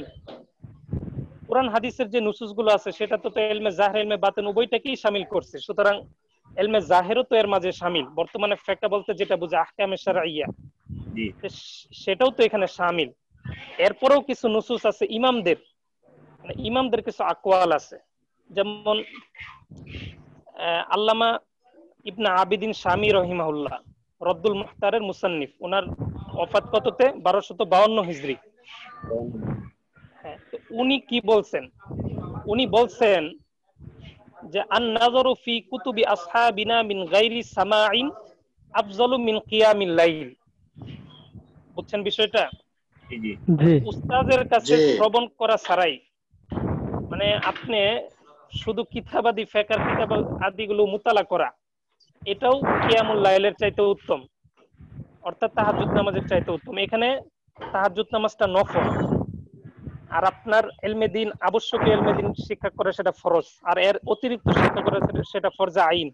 তা ফরজে কিফায়া, ফরজে আইন ফরজে কিফায়া উভয়টাই তো আপনার নফলের চাইতে উপরে। তো যাই হোক, এরপর আরেকটা আকওয়াল আছে ইসমাইল ইবনে আবি রাজা, উনি স্বপ্ন দেখছেন ইমাম মুহাম্মদ রহিমাহুল্লাহকে, আপনারা জানেন কি স্বপ্নটা, কি মনে আছে? কি স্বপ্ন দেখেছেন? কি স্বপ্ন দেখছেন ইমাম মুহাম্মদ রহিমাহুল্লাহকে নিয়ে? তিনি জিজ্ঞাসা করতেছেন, ইয়া মুহাম্মদ মা ফাআলাল্লাহু বিক, আল্লাহ তাআলা তোমার সাথে কি ধরনের আচরণ করতেছেন? জবাবে ইমাম মুহাম্মদ রহিমাহুল্লাহ কি বললেন? কদ গফারাল্লাহু লি, আল্লাহ তাআলা আমাকে মাফ করে দিয়েছেন।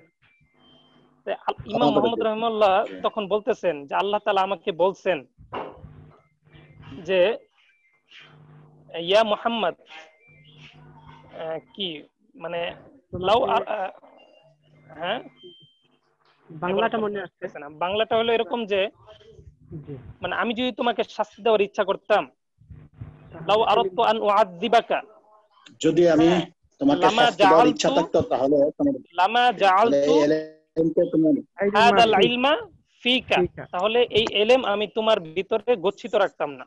তাহলে যার ভিতরে ফেকার জ্ঞান আছে, যিনি ফেকার তালিবে ইলম, যার ভিতরে আল্লাহ তাআলা ফেকারটাকে